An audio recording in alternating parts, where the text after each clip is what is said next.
Love you. I love you, Terry. Good evening, everybody. This is the 6th session of Aftershock at the Table. We are short one person. Those of you that have watched all of our videos thus far will notice the lack of the dulcet tones of our mysterious ranger. He had some personal stuff to take care of, and thus will not be joining us tonight. There are a couple of housekeeping things that I would like to go over real quick before we get into the session proper. And the first is for those that are watching us on YouTube. You will notice that we are short one video. Session 4 had some technical difficulties as we were going through the upload onto YouTube. And so we apologize for that. We tried 3 or 4 different times, tried a few different things, and it just didn't work. So we apologize for that. The second thing is, before we get into the session, I have a point of inspiration that I would like to award. Our first one of the session, and that will go towards Amnesty. I already have one. Oh, you're right. I forgot that you already had one. I never sent my last one. Well, disregard. We discussed this already, and I forgot in that amount of time. Anyway. In an attempt to mitigate the loss of playing experience or watching experience that those of you will have, we're going to go ahead and go through the whole previous 5-session recap real quick before we hop into the session proper. So this way everybody gets on the same page. And so we started out in a tavern in some town somewhere to the east. And our bard was playing music. Our little tiefling man Amnesty had his idol, and things were good. Things were good in the bar. People were drinking, have a good time. Amnesty was enjoying some good water. Delicious. And then the first of 2 mysterious figures arrived, and the first one was a monk that everyone was super wary of. He lives up in the house on the hill, and he stays out of everything. People don't really regard him for much of anything. He sits down, gets settled, things kind of start rolling back up, and then the door slams open again, and another mysteriously hooded figure comes in and directly approaches the party. He gives them an envelope that says something to the tune of, "Hey, we need you, come over here," says a couple of words, buys everybody a drink, and then departs. So the party splits up. The bard and the monk go over and live or stay the night at the cabin in the hill, while the other 2, our dear departed Doug Dimmadome and Amnesty, stay in the tavern. They meet up the next day, and then they set off on their trek to the west. And as they approach, as things begin to get darker, mist begins to get falling around them. The trees become more gnarled looking, and things just get a more grim and severe outlook. They pass through these very, very tall, probably 35 feet tall, wrought iron gates that have thus far been the most upkept thing that they've seen thus far. They walked in, the gates thudded shut behind them. They tried to open them, didn't work, so they were forced to walk farther in, and they did, and approached a very rundown-looking house with 2 children outside. They ended up going into the house, and things were pretty calm on the first 2 floors. Nothing was super crazy. But once they got up to the 3rd floor and things kind of got away from the neat and nice-looking appearance, things are going to get a lot more severe. They ran into the ghosts of the children. They ran into some ghosts of former troubles in the house. And they made their way down into the basement, where they discovered that this house was formerly held by a cult, and that this cult basically required anybody who came in to make a sacrifice. They failed to make a sacrifice and had a pretty nice long fight, a pretty epic fight that unfortunately was covered in session 4 that you guys all missed. But they made it out of the house. Unfortunately, they did not get through completely unscathed, as we did have 2 party members fall. Our our dear monk, he left, and then the dear paladin Doug Dimmadome failed to make it out of the house, much to the detriment of Amnesty, who, as you all will have noticed, has taken a much more aggressive outlook towards combat and towards dealing with things. Yes. So they made it out of the house, and they ran into a man. This man was obviously wealthy, obviously powerful, and he talked to them, kind of welcomed them into what he called his realm, and told them that they do nothing without his permission. With that, he kind of bowed and left. The two surviving members made their way into the town, where they stayed the night at the tavern, the Blood on the Vine Tavern. The next morning, after having some pretty vivid and kind of terrifying dreams, they awoke to a very loud ruckus going down below as this very straight, proper, well put together, military looking man was raising all kinds of ruckus downstairs because he didn't know where he was, how he got there, what he was doing, and he was making sure everybody knew of his consternations. Well, they managed to calm him down, and they made their way. They ended up meeting one of the fellow members in the tavern by the name of Ismark, and Ismark has a nice sister. His sister is named Irina. Very nice sister, by the way. Chewy likes her very much. Very much. I'm gonna actually open the book. I haven't opened it yet. But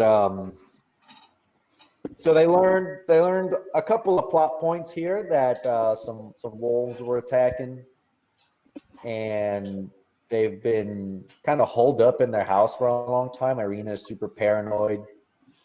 She doesn't trust anybody, and then they go out and they fight the wolves that have been attacking off and on the residents. Once they defeat those, they end up taking their father's dead body up to the chapel on the north side of town. When they run into the chapel, they meet the priest who is essentially going insane, trying to figure out how to cure his son. He's praying to the gods. The gods aren't answering. He's losing his mind, and they walk in, and he just grabs them. He's like, "Cure my son." So they go down to the basement after Chewy set fire to one of the beds. Allegedly Set fire to one of the beds. This is true. We can neither confirm nor deny that happened. I did forget to mention when they were fighting the wolves outside the house of Ismark and Irina, they ended up meeting a mysterious ranger who has yet to introduce himself. But he helped them take down the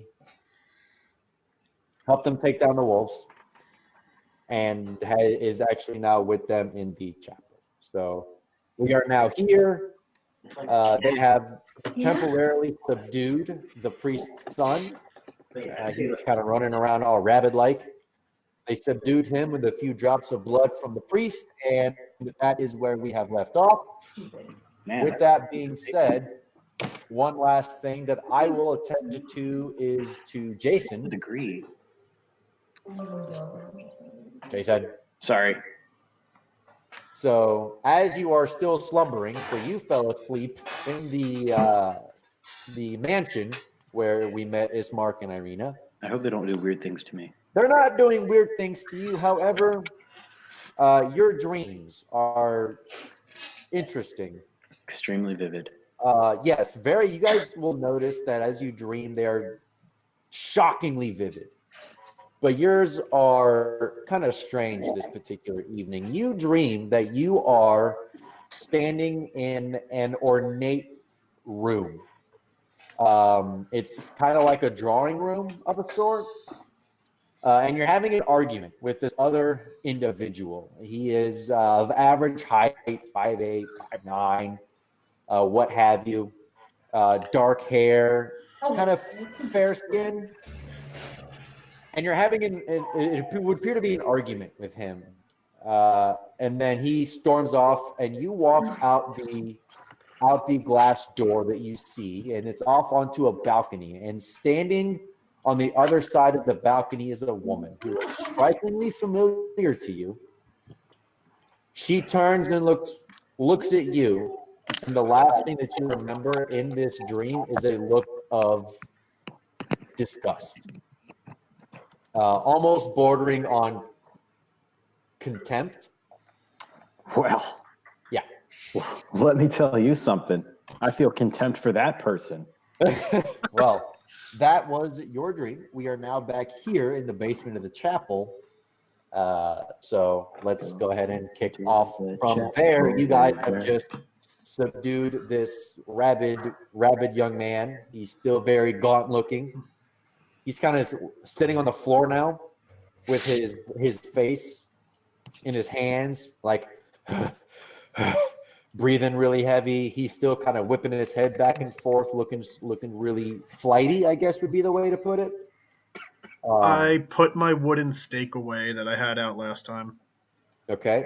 His demeanor really doesn't change too much.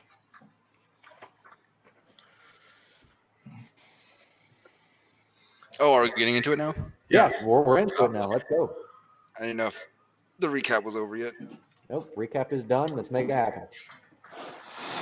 I guess I'll turn to the priest man.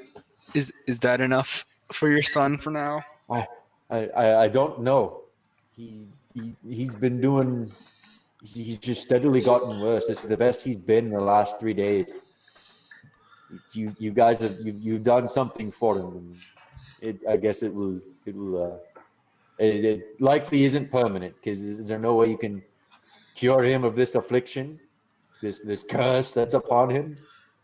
Can I roll I guess like either general intelligence or whatever I get, medicine maybe? Something I think could make him feel better? I don't know. Like, is there like, would that be like insight?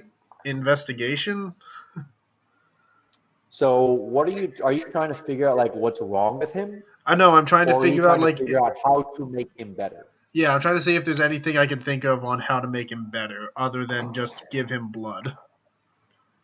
Would that be like investigation or medicine or? I'm trying to think. Go ahead and roll for General- let's start with a general investigation. Okay. Let's start with that. That's a good start. Oh, that's a good We have these roll. dice. That's Yeah, a that's a very good roll. 24. All right. So you Okay. begin your investigation of this creature, and you notice as you actually begin to get a really good look at him, his eyes are bright blood red. His skin is kind of grayish. He's still really gaunt. His eyes are sunken into his head. His hair is very tangled and wispy, kind of sort of. His clothes are torn. His nails they almost look like they're drawn to a point.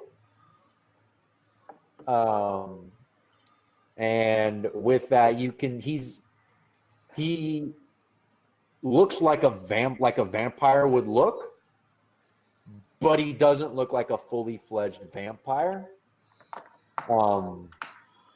So you can figure that out by investigating him. Okay. So I'm going to pretend I'm playing doctor there and just looking over his body to see if I can, obviously, what I just deduced. Right. Yep. Amnesty, you're more of the, you're more capable when it comes to, I guess, holy and demonic things such as this. Why don't you take a look? I feel like you might have a different opinion from mine on this matter. Well, you want me to roll investigation? Yeah. All right. Sure, I'll take a look.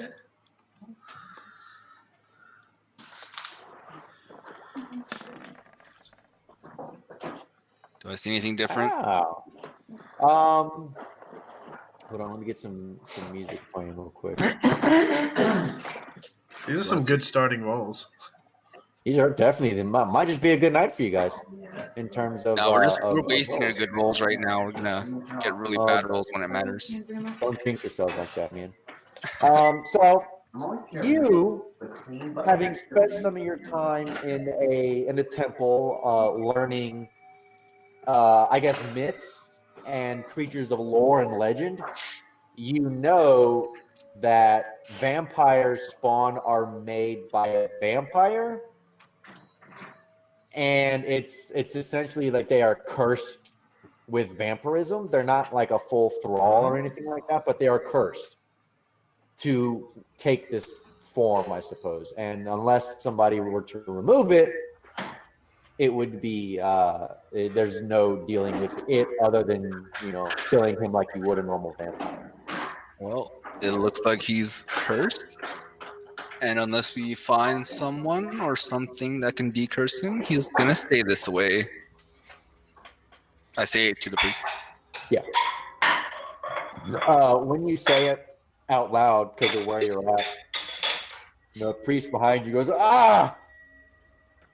How did this happen? The vampire? Are you quite certain?"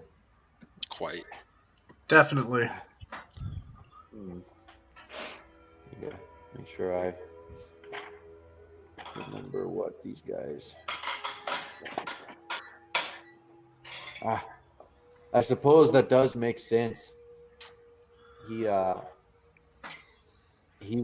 went on a raiding party up to the castle, up to Castle Ravenloft, to deal with the Devil Strahd, and of course everybody knows that he's a vampire. So it just, I guess that's just what happened. He turned him into this beast. Yes. Excuse me, Mr. Father, sir. Sorry, Donovich is my name. Donovich. Call me Donovich. Yes, I have a question. You are the second person to mention this castle to us in the past day. What is it about this castle? What is so special about it? Oh, this castle is the home of the Devil Strahd. It's where he lives. It's where where he lives. You shouldn't go there. He doesn't. That's not the one I just got from the floor. Anybody who goes there without an invitation, they don't make it out. At least the same as they did when they went in. He's a perfect example right here.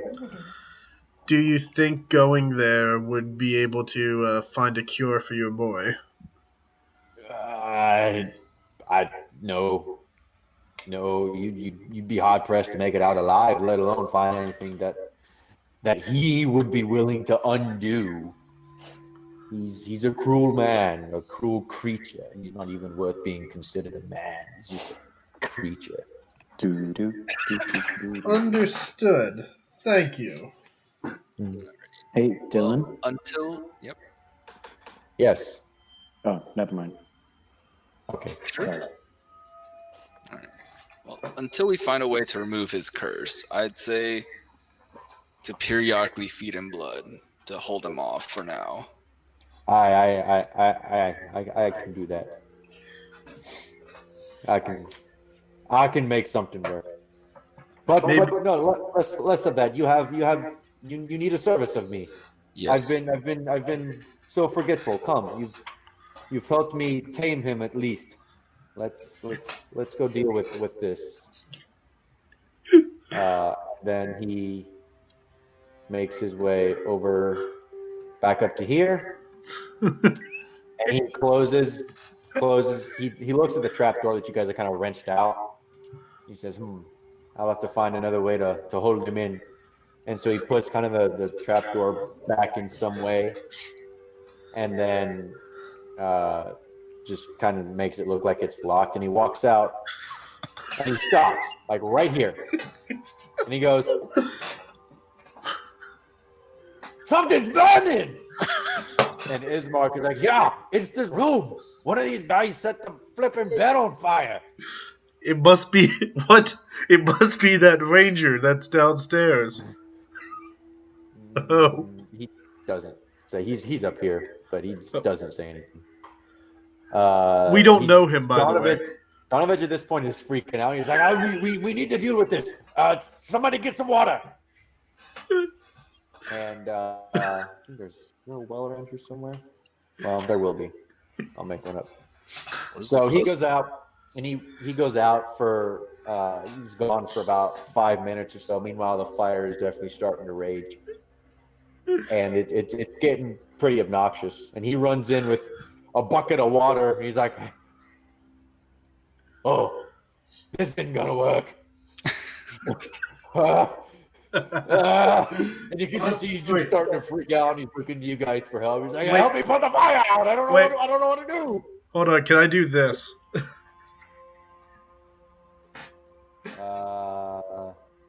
Yeah. Okay. So you say, yeah, sure, I can help you out. And you walk over to the room and you sit there and you put your fingers on your temples. You look like you're concentrating really, really, really hard. And it's just like, and you are making these strenuous sounds, and the fire slowly starts to kind of dim out. It doesn't completely deal with it, but then you rush over to him and you're like, "Give me that!" And you snatch the bucket out of his hand and you throw it over the fire, and it starts to put it out. So you have put out the fire. Crisis averted. He looks at you and says, "Thank you. I don't know how that might have started, but doesn't matter at this point. Come on, we must take care of this. Where's the dead man?" I believe he's up here. Yeah, I think we left him around here. So Ismark runs over. He grabs it with our mysterious ranger man. They're gonna grab it, and I need to put you guys on the other map. So stand the fruit back. Aha! Hey, it's been a while. We're alive. I forgot that Jaysun was a soldier boy. Yeah, little tiny. Oh, you guys are already here. Oh, that's right. I forgot. I just made copies.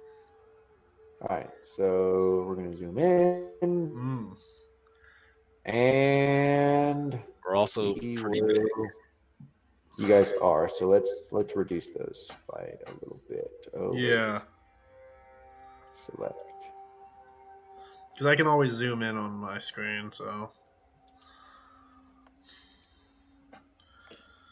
Haha, I'm giant Chewy. Now I'm normal Chewy. So I need to make this guy visible now that you know him, and this guy visible now that you know him. All right. So he bustles out and he makes his way towards the back over here. No, we've made this at least once a month. And so as he walks back, he goes back to about. Oh, that's not what I meant to do. Oh, Really? he goes back to right here. There's a gate, a fence of wrought iron with a rusty gate, a rectangular plot of land behind the dilapidated church. Tightly packed gravestones surrounded by fog bear the names of souls long past. All seems quiet. Yeah, you're right. So you you take him back, and then No, such a Donovich stops once he gets inside, and he's like, I know. "Let's wait until dawn. I didn't realize what time of day. I haven't been outside in days. We must wait until dawn. Come back here at dawn, and then we will bury your lost friend." Okay. All right. Can do, sir. All right. So you guys, Ismark says, "All right, very well. I'm gonna leave the casket with you. Donovich says, "Yes, that's perfectly fine." And then Ismark says, "Very well. Good night, and I'll see you in the morning." And then they start making his way back towards his home.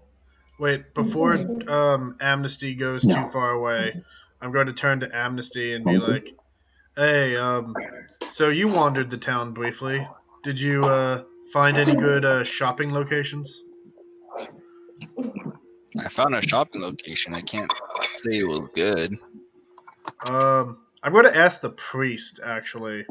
Okay. Yes, Mr. Jonovich, sir. Yes. On my way home. Out of when I curiosity, got we have been on a recent adventure, and we are looking to resupply on some of our materials.'s there any location that you would recommend? Oh, naturally, right near the center of town, there's Bilger's Mercantile. He's the only one that sells any goods here in town.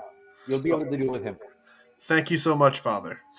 Yeah, of course. He's right in the center of town. He's across the way, just south of where the tavern is, where you guys stay. Thank you. Of course. Have a good night. I'll see you in the morning. Then I will. At this point, you can't really. It's so kind of obscured.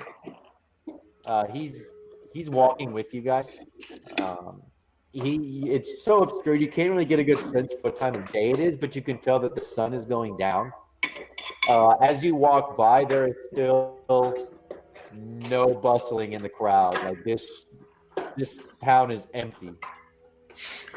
But you do hear coming over from about this direction that same kind of wooden creaking that you heard. You hear it again.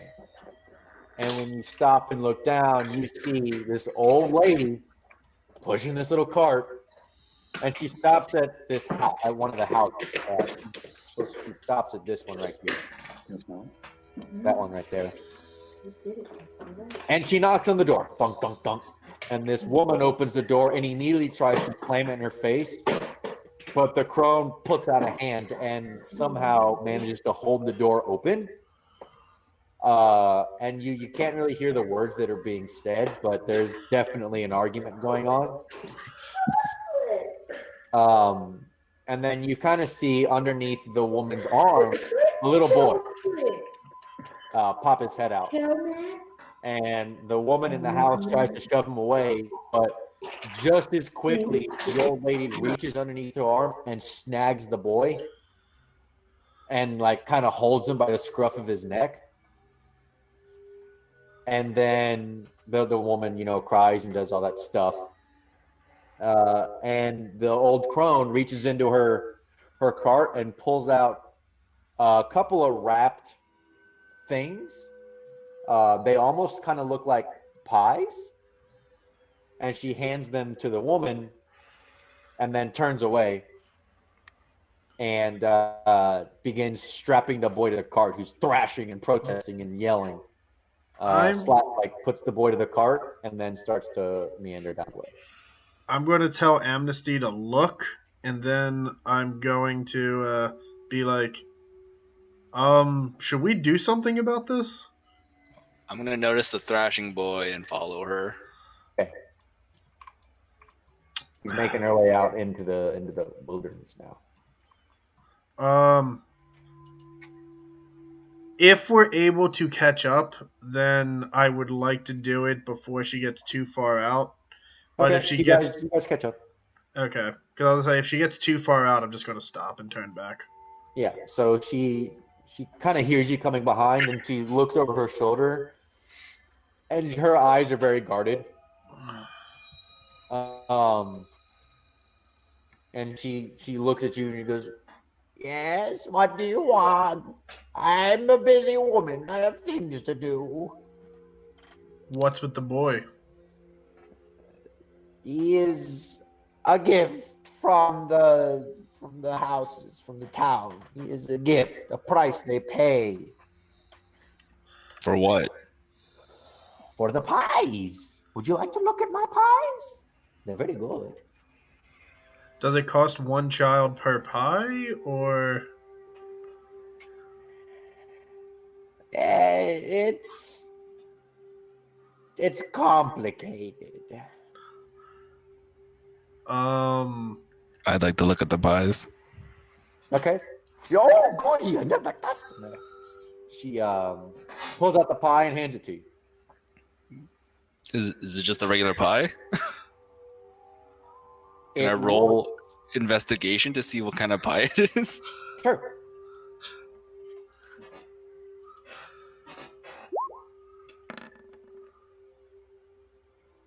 18. Hell yeah. As best as you can tell, it looks like a normal meat pie. Let me go to. Oh, it's a meat pie. It looks like a meat pie. Yes. I need to see if there's anything special. Yeah, it just looks like a mincemeat pie, and there you go. It's not quite as warm as it could be. It almost looks like it's definitely going to be a little crunchy with age a little bit. Like it's been a while since it was baked, but as far as you can tell, it's a mince pie. There doesn't look to be anything really strange about them. I'm going to turn to the little boy, assuming I can still see him. Sure. No, he's in the car. You can't see or hear. Okay. Yep. So, is this a price the townspeople willingly pay, or is this more of like a tax? Because didn't look like this kid or this. Like I said, it's complicated. Keep your nose out of business that doesn't concern you. Can I roll an insight check on that? For. I'm just trying to see. I mean, I'm pretty sure she's being threatening, but I'm just going to make sure, like, I can tell that she's, like, trying to, like, tell us, like, threateningly, don't look into this, like, this is something important. Or is she just some crazy old lady that, yeah. Yep, go ahead. 19 on insight. Wow, you guys are rolling very, very well. So she's not trying to threaten you, but it's something she doesn't want to discuss. Obviously, she's not trying to get into specifics, and she's just trying to basically avoid you guys. Kind of, she's not really interested in talking to you. I'm going to turn to Amnesty, and I'm going to look at him and be like, is this something that we should pursue, or is this something that we should just let go? I'm gonna ask the lady what are you planning to do with the boy? Don't worry about the boy. Oh, I'm very worried. It's my business what I do with them. Can I cast a spell? What kind of spell? This. Suggestion. What are you trying to suggest? I am going to suggest that she tells us everything she knows about the activity she's doing. I see. Give me a second. I need to find. I have to make it sound reasonable, but I'm pretty sure her telling us just basic information isn't unreasonable. No, that's not unreasonable. Okay. So I got to make a wisdom saving throw. Correct.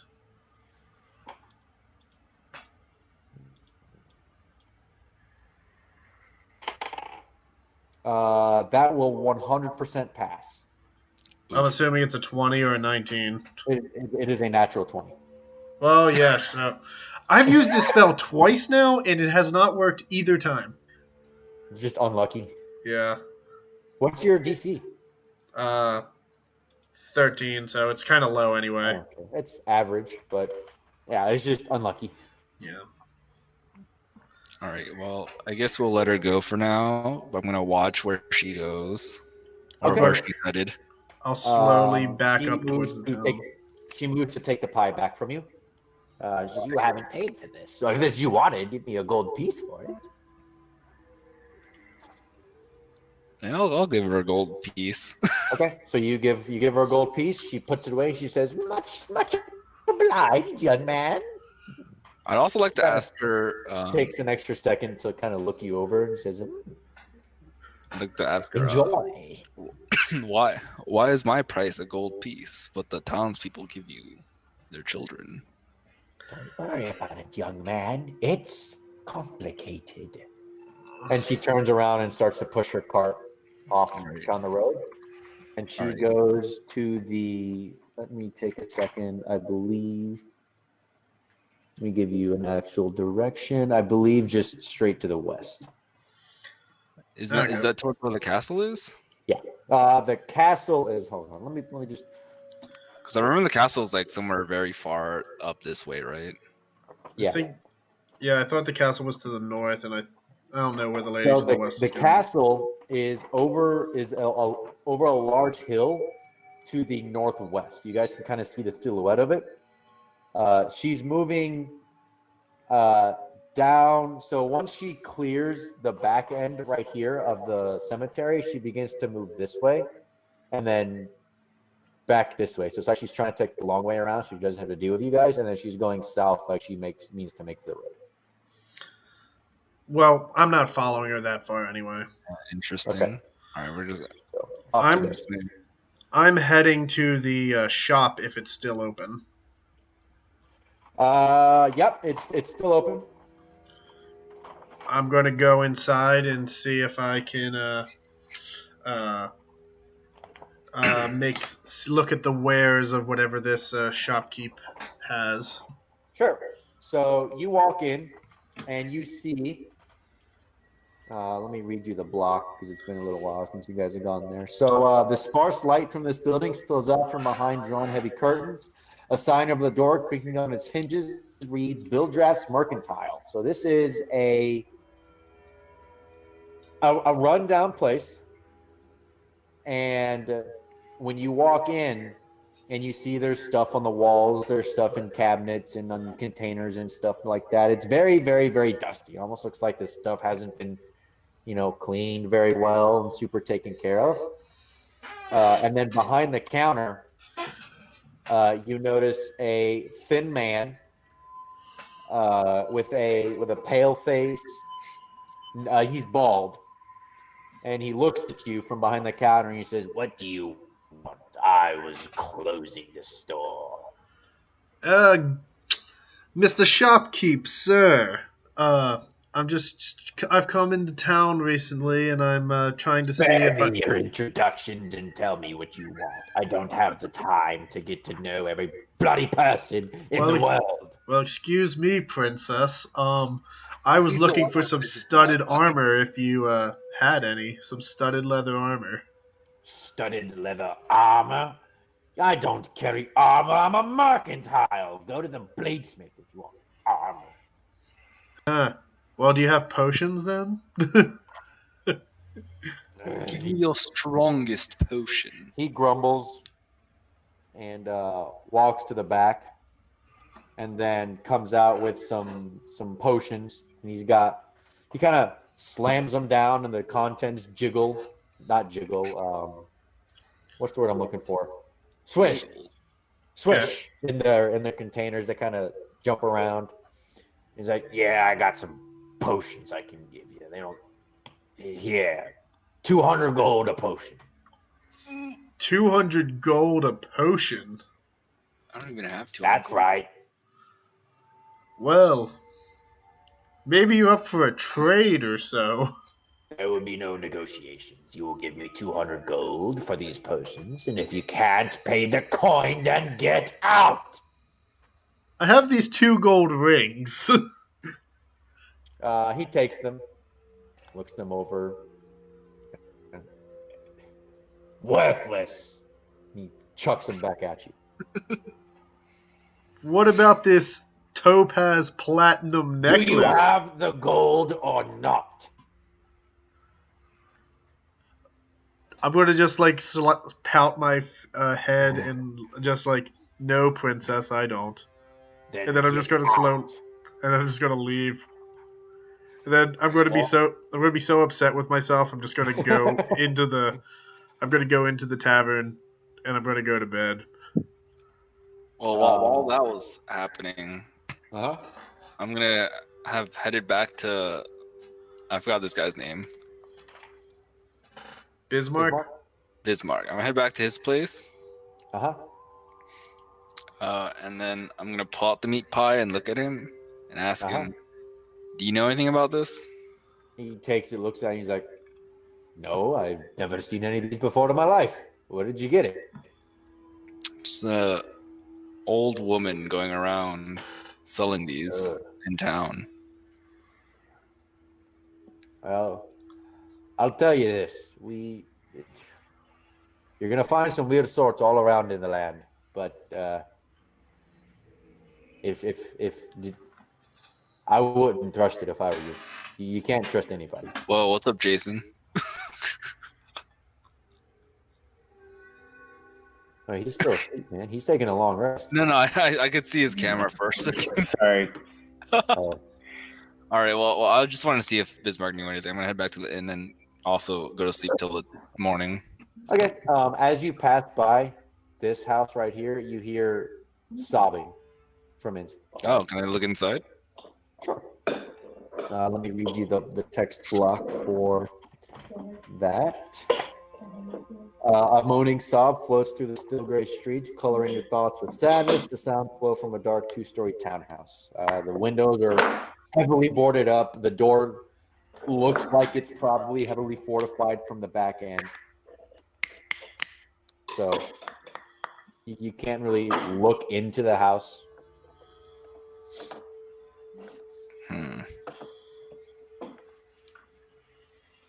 Well, I guess I'll save that for later. I'm just gonna continue on. Okay, that's fine. So All right. take a nice sleep. All right, so you two are going to take your long rest. I'm getting to you. So you two take your long rest. You guys regain all your spell slots, all your hit points, and whatnot. Jaysun. Hi. So a few hours into this, you wake up nice and refreshed, still in this house. You dreamed your dream. You've got all your hit points back. You've got everything. Where are you going? I'm going to wake up and then stumble out of the room. And just like... They look at you, and the look on Irina's face is like, get out. I'm going to say, I thought it was dead. I hoped you were dead. I thought you would do weird things to me. I'm so I don't glad ever you're want to look at you again. Get out of my house. Do you have any food? Preferably meat pies. Get out.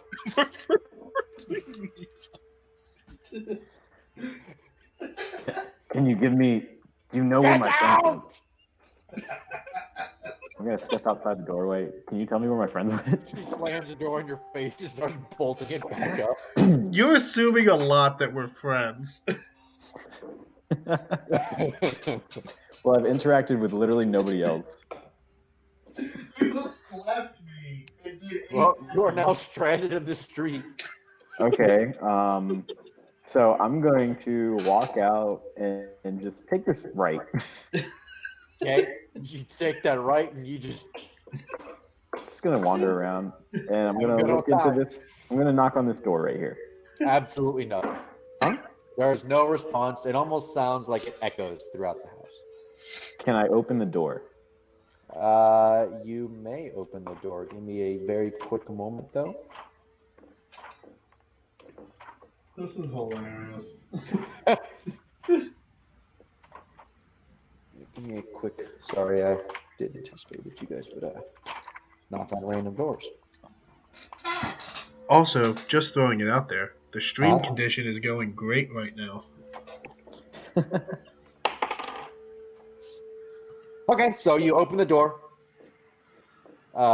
It creaks, so you kind of have to force it open a little bit, but the door kind of bangs open. There's a lot of dust.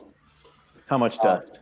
Just a lot. It looks like nobody's touched this place in years. So it failed field day. Good. At 100%, like it failed 3 miles away. That's how much dust you can just see collected and sitting there. I'm gonna sweep my finger on the dust and be like, dust. Mm-hmm. You're admiring the dust. Is there anything else in this building? gonna start- No, but go ahead and make a Constitution saving throw. Oh, goodness. How much dust is there? You're about to find out. All right. So when you kind of move your hand through the dust, it actually kicks up a ton of dust all around Wait, you, and you're like, sorry. as it like floods your nose and your mouth. Crap. Why did you roll? I just did a Constitution check instead of saving throw. Okay, well that's So fine. it would have been plus All right. 5 to, or plus 2 more. So All it right. would have been a 18. That's fine. I'll give it to you this time. Make sure you roll the right one next time. Sorry. It's okay. And you just sit there, you're coughing, and you kind of stumble back and get to some fresh air, and you kind of breathes out a little bit, but you're fine. Your throat hurts a little bit from coughing so much, but you're fine. Can I make a small fire outside? Can you make a small fire outside? Yes, I will roll survival if I need to. Make a survival check. See if you. Okay. Yep. So you find a couple of really rotted-looking piles of wood around some of these houses, and you kind of make a little pile. And do you have like a fire-making kit or a flint? I've got a stick, and I am very good at surviving. I was special forces. I'll give it to you.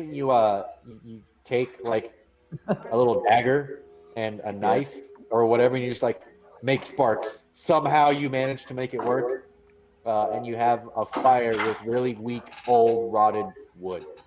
Okay, is there cobwebs and stuff in that house? Yeah, Okay. it hasn't been touched in forever. Okay, I'm gonna immediately shout inside the house. Hey, is there anyone in there? You don't hear anything except your own voice echoing. All right, I'm going to like hold the fire near my face. Oh, so you mean like a torch? Yeah, the torch near my face. Gotcha. That way, the dust won't get into my face. Yep. It'll just burn up and start looking around the house. Okay. You push and around. You see really rotted old couches, a leather chair that looks like it's stable, but you definitely don't trust it. But other than that, you don't find anything.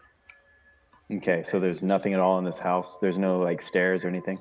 Nope, it is a one-story house, and there's nothing in it that you can see. Okay, I'm going to light the couches on fire and start burning the house down. All right. Taking a page out of my book.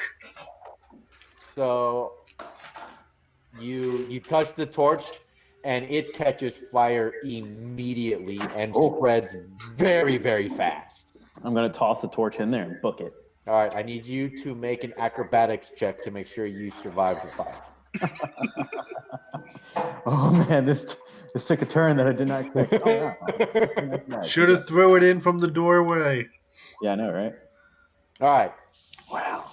So you managed to dance your way mostly out of the house before everything like conflagrates and burns you up all sorts of disgusting to a charred Jaysun. However, you do get a lick of flame like on your leg, and you will take 4 points of fire damage. Okay. But you make it out of the house, and you look and admire your work, and in the span of maybe 6 minutes, this house is just rubble and ash. Good. Can I ask a question? How common is it to have a pyromaniac in not just a campaign, but like 2 pyromaniacs in a campaign? I wouldn't know. I've never had one in a campaign. All right. So I'm gonna salvage a piece of wood. Sure. And go knock on this door. You're just gonna burn every house. The one to the west? This one right here. Oh no, I lost my die. Well, guess I'm getting another one. All right, so you there's not even a door, it's just like a gaping hole. You walk into this house, and once again there's not quite as much dust, but there are a lot more cobwebs. So you walk through, there's like a couple of skittering house spiders like are more running around in your hair, but you walk into the house. Okay, so I'm gonna do the same technique with the torch right near my face so I don't choke on dust. Sure. And look around some more to see if there's anything of value in this house. Any pieces of paper laying around to give me some clue of what the hell anything is. No, there's nothing. Okay, I'm gonna step outside. Okay. Grab a couple more like pieces of burning wood and toss them inside that house. All right, so this one catches fire much, much slower, and it actually burns itself out. Really? So yeah, there's just not as much kind of dead and decayed stuff here, and it just manages to burn itself out. It still does some significant damage, and like some of the walls are definitely blackened, and you can hear kind of rumbling in the house itself, almost as if something just ended up shifting wrongly. But the house remains intact for now. Okay. I'm just going to go to this house then. All right, so this house, With a torch still in my hand. yep, has boarded up windows and a boarded up door, and that's it. That's what you see. Okay, I'm gonna go ahead and knock on it to see if anybody's home. Okay, you knock on the door, and you hear a shuffle inside, but nobody comes to answer the door. You don't hear anything else. You just hear kind of like a scramble inside, kind of like a. I don't know if you could hear that. Okay. But I'm gonna yeah. go ahead and roll performance for what Sure. I'm about to do. Okay. Okay. I'm gonna start screaming, "Help! Help! I know you're in there. My house is burning down. Help! Nobody comes to answer the door. Help! The fire's moving to this house. You need to help." Nothing. I'm gonna start placing the torch near the side of the house, right down here. What's happening? What the hell, guys? What the hell? So as you do that, all of a sudden, you hear somebody running. Full on sprint. Like sprinting towards me. Yes. Ooh. And there are a lot of someones that are just full on sprinting towards you. You can hear them on both sides of the street. So there's some down here and there are some up here. I don't have to say this one. So I'm right here, right? Yeah, you're right in front of this house here. No. You have Right like here. you've got maybe 15 seconds to come up with something. Okay, so I'm going to go ahead and throw the torch into the window and just start running. All right, so you throw it into the boarded up window and it just bounces off and lands in the ground. Okay, I'm going to put the torch next to the house as I Where see are it. where are you running? I'm going to run down this alley Okay. and hide behind this, like hide in like the burning, like near the burning rubble of this house. All right. Like while staying behind this house and staying back here. So you hear a clutter as 6 guards round this bend. They're in patched leather armor. You know, they're definitely not top of the line or anything crazy like that. But there are 6 of them, and they're sprinting up towards. They're looking now at like the destruction of the 2 houses, the one that's just crisp and ash. That's there, and they're gonna take a look and they're gonna actively look for it. All right, I'm going to go ahead and get some like soot and start rubbing it on my face and body. All right. I see where this is going, and I love it. Give me a second. I need to find the stat block for. Oh my god, Should I that's great. roll? I'm gonna roll performance for this. Go ahead. No, don't roll performance. Go ahead and roll. Make a stealth check for me. Can I do it with advantage since I'm getting all like dark and Yeah. Tangled up? Once you do that, go ahead and make your stealth check and do it with advantage. Sweet.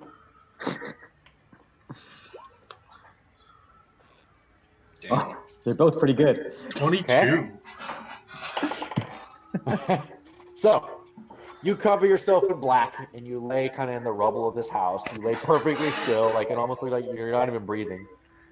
And you actually see 3 guards come around. One of them like stands over you and sees like the pile of wood right next to you and jabs his sword into it. Oh, Jesus. He's like, Why? Why would that be his response? I'm gonna get this stupid little bastard. He's gotta be hiding somewhere. Like he's sticking it in every bush he can find. But he doesn't find you. And one of the strikes, like it's maybe a half an inch from your ear. But you're disciplined from your days in the military. They used to call me Carlos Hatcock. But yeah, so he doesn't find you, and he grumbles. He's like, "I'm gonna find this guy. I'm gonna rip him limb from limb." And they march off. Wow. So as they're marching off, I like slowly start to crawl away, like ever so slowly start inching my way away from the building. All right. Into like this like back here area. Yeah. Uh-huh. And is this like a well or something right here? Yeah. I'm gonna go ahead and get some water from the well. Okay, so there's a bucket sitting on top of it. Mhm. And so you're not really paying too much attention to it. Your throat's super dry. You throw it down into the well. Make another stealth check. Okay. This one's just a regular one. All right. So you're throwing it down, and you're really not caring. So it's clattering, and then it gets to the bottom, and it just dunk as it hits the water. And you get some, and you pull it out. And as you're pulling the barrel up, you hear like a little stream.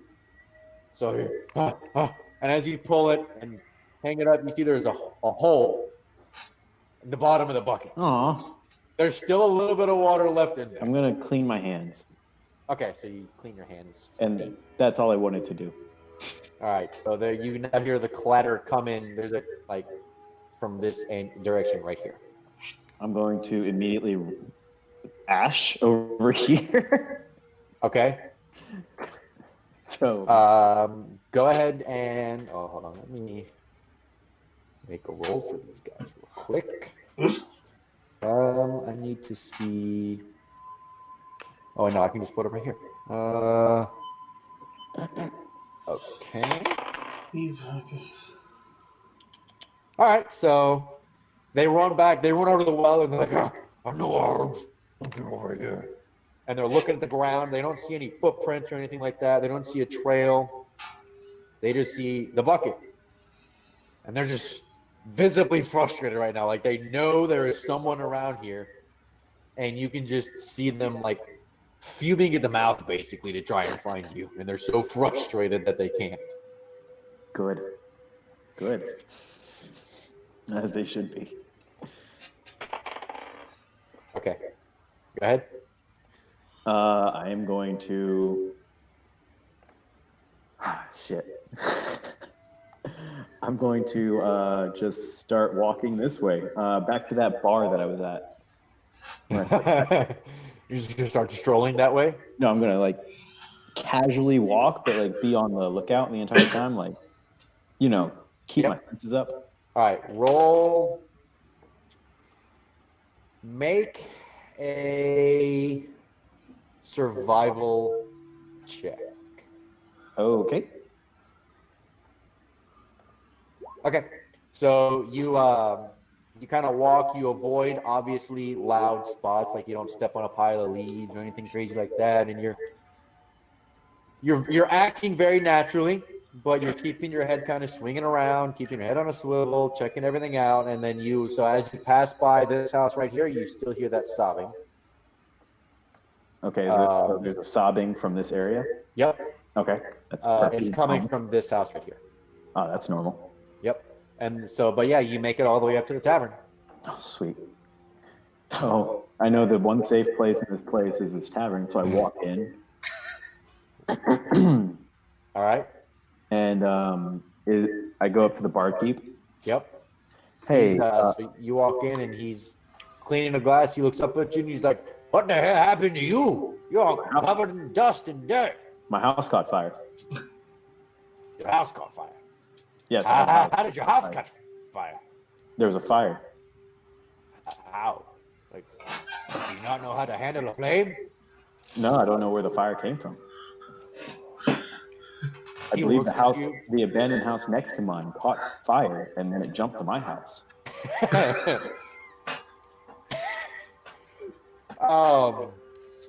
Okay. these days.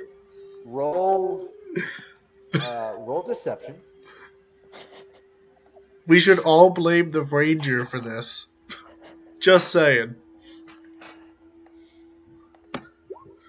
All right. He looks at you and he squints his eyes a little bit. And he's like, something doesn't seem right about your story, boy. But they don't pay me to deal with stuff like that. You want something to drink? I would love a nice beer.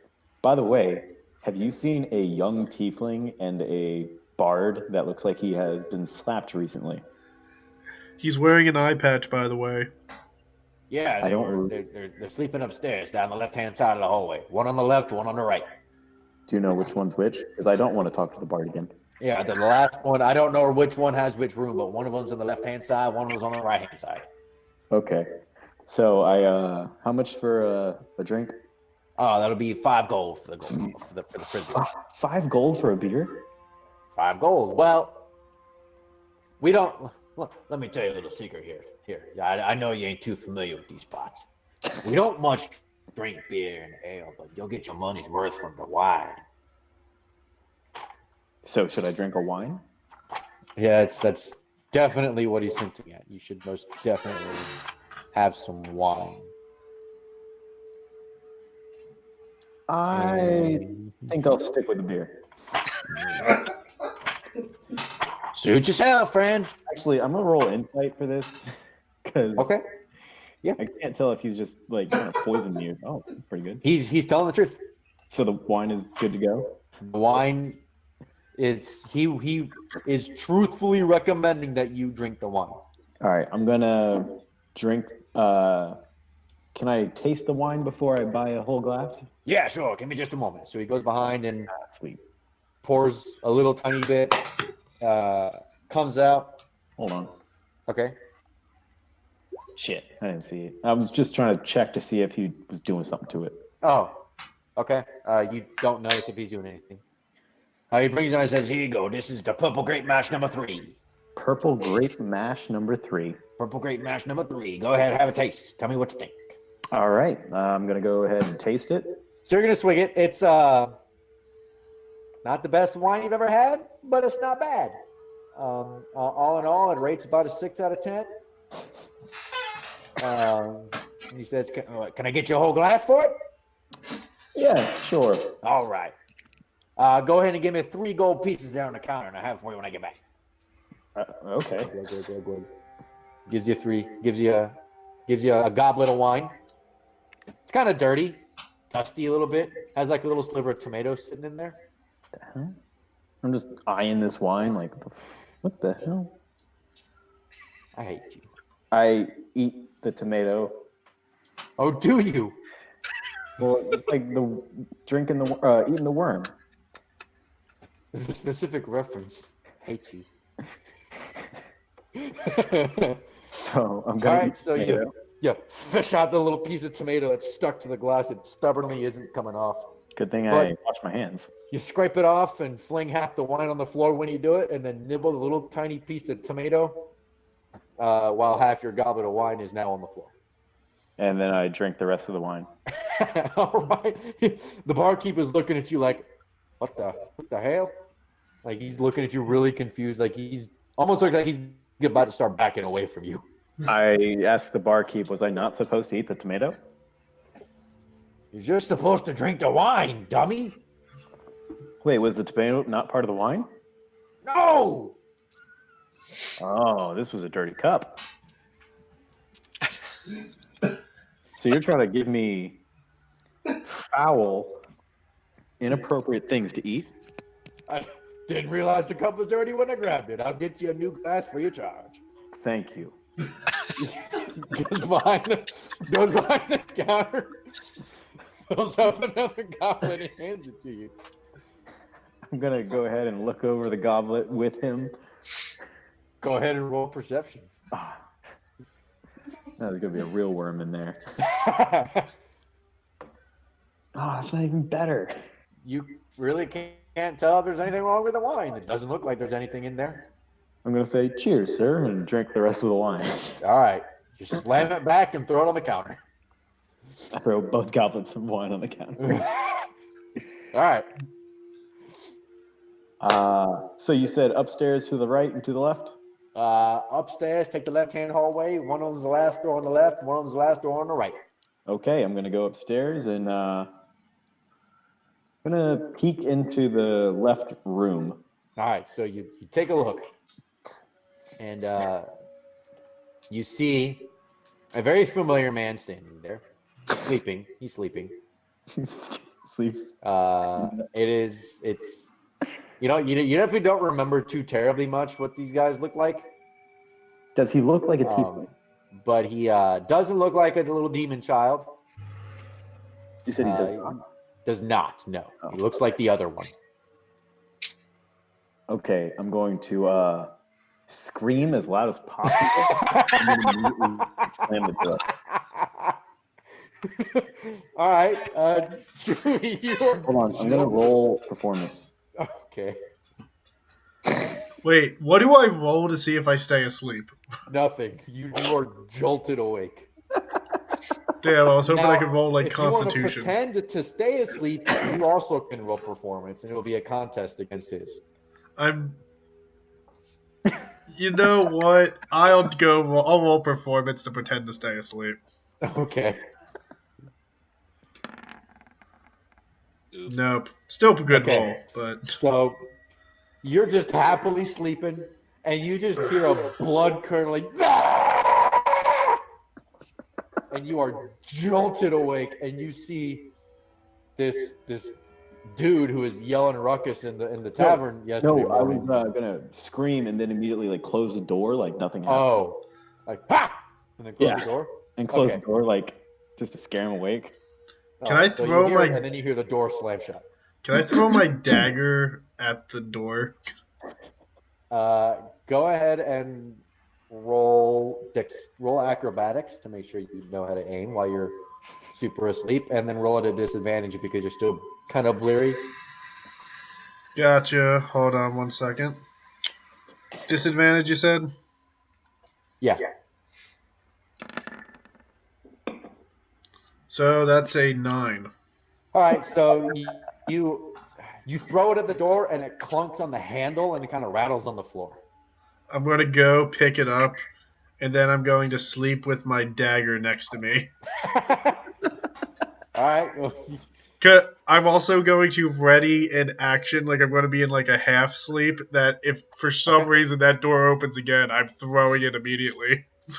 okay. All right. So you are sleeping with your hand on the point of the dagger, ready to fling it the minute you see that door or hear that door creak open.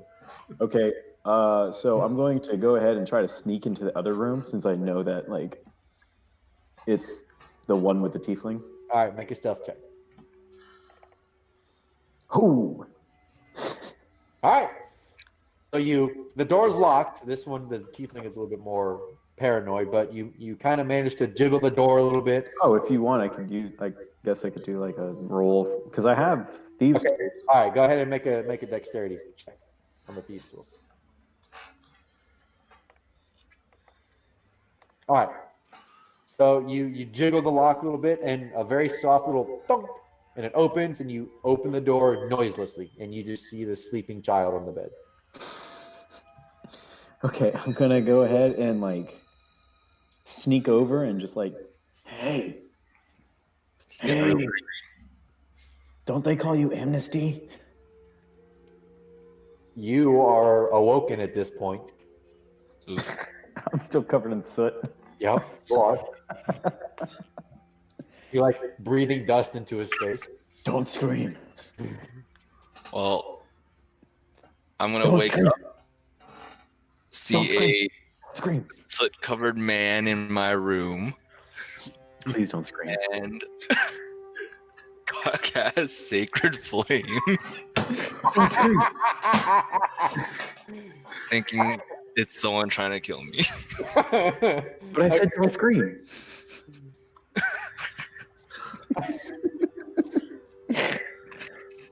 All right, make a dexterity saving throw. Ah, shit. Okay, dexterity save. Yep. Does he Hardcore. die? That does not pass. Roll your damage. D8 radiant. So, So 6. so you you lean over and you're like, "Hey, aren't you the one they call Amnesty?" And you see this kid's eyes flight open, and then he just takes his hand and slaps you With holy light. with his hand glows yellow, and just you feel it almost feels like Zeus himself smote you with lightning. The ferocity of this attack. I'm gonna say, was that pure what it's like fear. to be slapped by an angel? By the way, do I still get the long rest stuff? Yeah, you guys. As long as he doesn't keep you up for the rest of the night, yeah, you'll still get the longest. All right. Well, I'm gonna now be awake and realize who this is. Why are you in my room? Because I heard screams. By the way, I accidentally burned down 2 houses. Did you kill anyone? No. I Can I go convinced back? everybody they were my houses. Can I go back to sleep? Can you leave? I think you should talk to your friend, the bard. I'm tired. I think someone is sneaking into his room. Can I roll persuasion? Yeah, go ahead. Make a. Both of you go ahead and roll charisma. Oh, just charisma? Wait. Yeah. Okay. Okay. Actually, Amnesty roll insight Yeah. because you're rolling, and then Jaysun, you're gonna roll deception. Oh, okay. Yep. So a 12 versus a. That sucks. Yeah. He does not believe you. All right. I'm gonna persuade him to leave my room so I can go back to sleep. Okay. Go ahead. And, Okay. all right. Okay. No worries. I'll keep guard outside. Okay. So I guess I'll just lay in this hallway in between the doors. I'm gonna lock my door and go back to sleep. I locked my door when I picked up my dagger. Okay. Any other shenanigans? No, there's shenanigans. All right. So the night passes, and then you two are now awake. It's early morning. The very dim, faint sun has. Wait, I have Risen in one the sky. question. Yeah. Is the barkeep or tavern owner not mad that some guy is sleeping in his hallway? No, he doesn't care. Okay. Sure. All right. Well, I guess I'm awake. Yeah, And you guys I'm are awake now. leave. All right. So you walk out the door, and you see the smiling face of your good old nightly friend, night visitor, just No, standing there. you're still here. I'm gonna walk past him. I'll get up shortly after and go downstairs and turn to the tavern keeper and be like, "Hey, is there an armor shop around here?" An armor shop? No, the only place where we have goods are at Bildreth's. So that mercantile guy again? Yep. He's a dick. You're not the nicest man, but he's the only place we can go to buy supplies. If Apparently- you need anything, he's the only one you can get them from. Apparently, he likes to be called Princess, and I'm going to say that as I get ready to leave. I've never heard him called anything like that, and I've never heard him wanted to be either. You kind of hear him as the door slings back, and as you walk out, you still hear that sobbing. But Irina and Ismark are walking up the street, and Ismark looks and says, "Are you ready to go do the deed?" I immediately ignore him, run up to his sister, and be like, "My fair lady, I'm ready for anything involving you and your dearly departed father. I wish I could have met such a nice gentleman." I'm gonna get some breakfast first. I'm gonna walk up to Amnesty. What happened to them? So Irina looks at you and says, "Thank you for your kind words. and kind of starts to walk past you up the hill. Amnesty, when you walk up to the counter, the barkeep looks over and says, "What can I get to a little fella like you?" What do you have to eat this morning? I got some porridge, some bread. I'll take some porridge and a glass of water, please. Might have a little bit of pigeon pie left over from the night before. He kind of says it in an undertone towards you. Some kind of what? So a little bit of pigeon pie left over. Pigeon pie? Yeah. I think I'll just take the porridge and some water, please. Whatever makes you happy. Goes fine. You hear a clanking of stuff. Comes out with a glass of water, kind of a dusty glass of water in a bowl. He says, give me 4 gold pieces for you, little man. Can I persuade him for 2? Sure.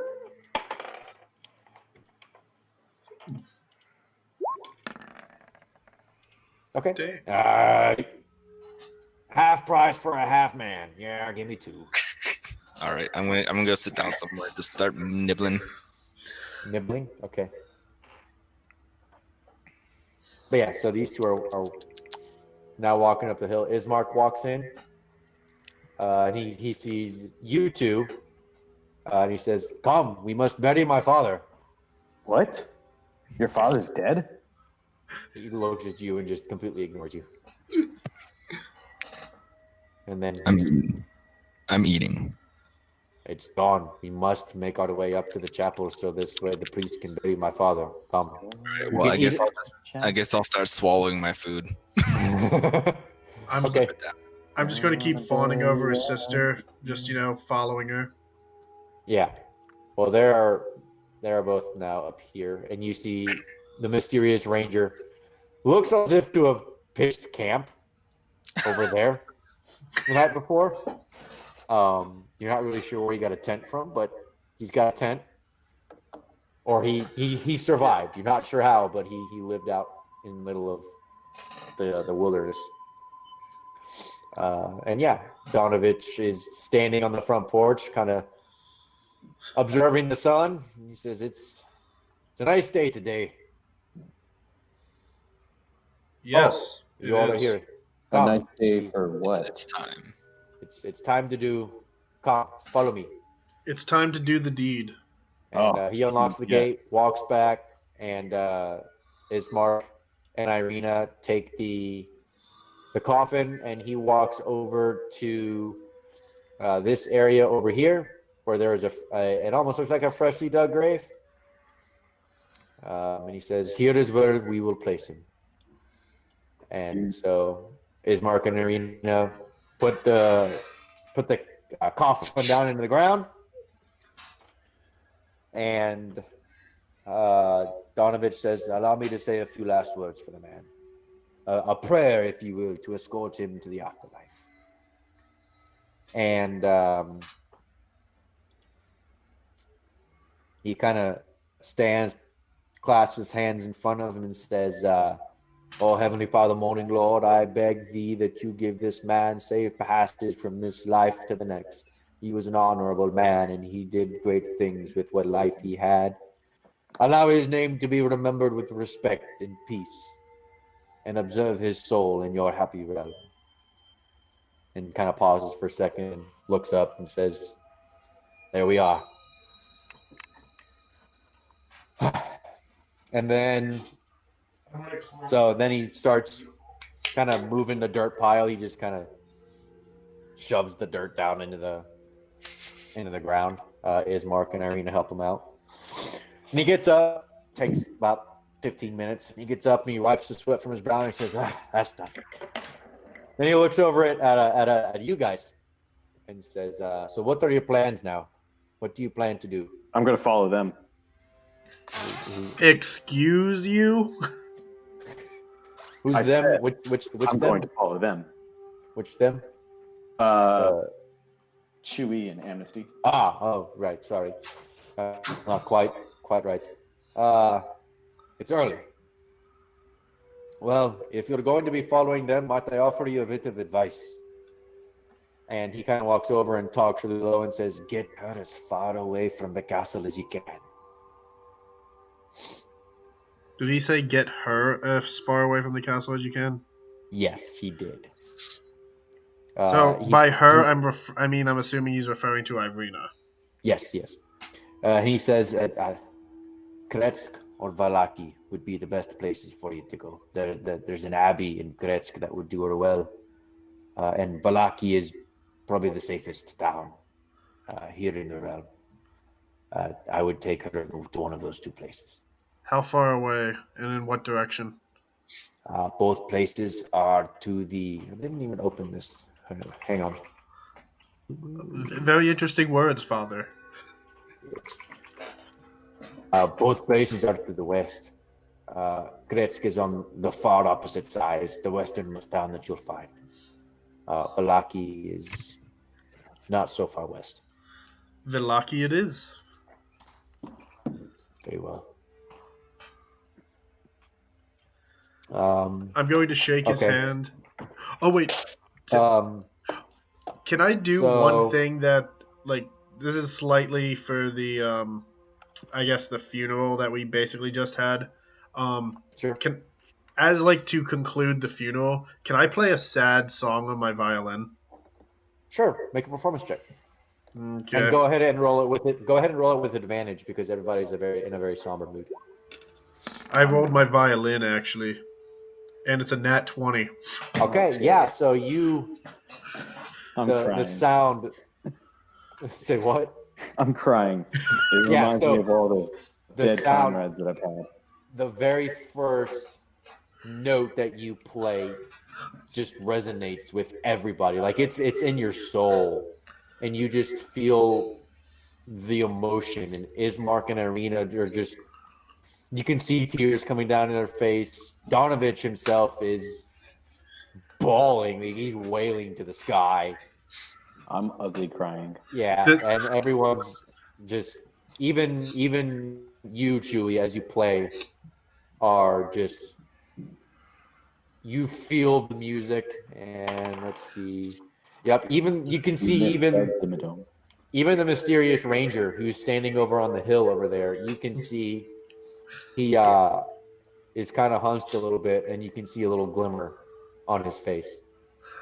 As I finish, I'm just going to I'm going to turn and just be like, this song's dedicated to your father, to those who have fallen, and to my brother. And I'm going to stop playing, and I'm just going to be silent for a moment. Yep. Okay. So after that moment of silence, everybody's like, Jaysun is still disgusting, like snot crying. Most everybody else is, Irina and Ismark have collected themselves. Donovich is wailing less. But yeah, it was good. Well, Ismark looks at him and he says, well played, Master Bard. Well played. Thank you. Thank you for the kind music and the kind words. He would have liked you, I think. I would hope so. May I ask, we are all new to this area, is this a very safe location? I mean, your house was under attack quite recently. To be honest with you, not very many places here are safe. Balaki over to the west is probably the safest place that you could go. Other than that, there's really not even Valaki is truly safe. There is lesser of evils, my friend. It's the lesser of evils. And I was actually going to talk to you about that once we made our way back to the house. Of course. You see, I need to take Irina to Balaki. I need to get her away from the castle. We can Right, make back some form of arrangement. But let's talk somewhere else. Yes, I agree. Let's. And he begins to walk back to the south. I don't know if I need to go the other direction. There we are. You know, I'm really happy that Nat 20 came right there. Like, I didn't care that it came in combat or anything. Like, I am glad that Nat 20 came right then and there. That was good. That was really good. Oh, wow. Everybody roll perception. Are we still in the cemetery? No, once you guys walk out of the chapel and you guys are kind of on the road going back to the south, everybody roll perception. Gotcha. I'm just going to put myself there-ish. Perception. Yep. And then let's see everybody. Well, Nat 20.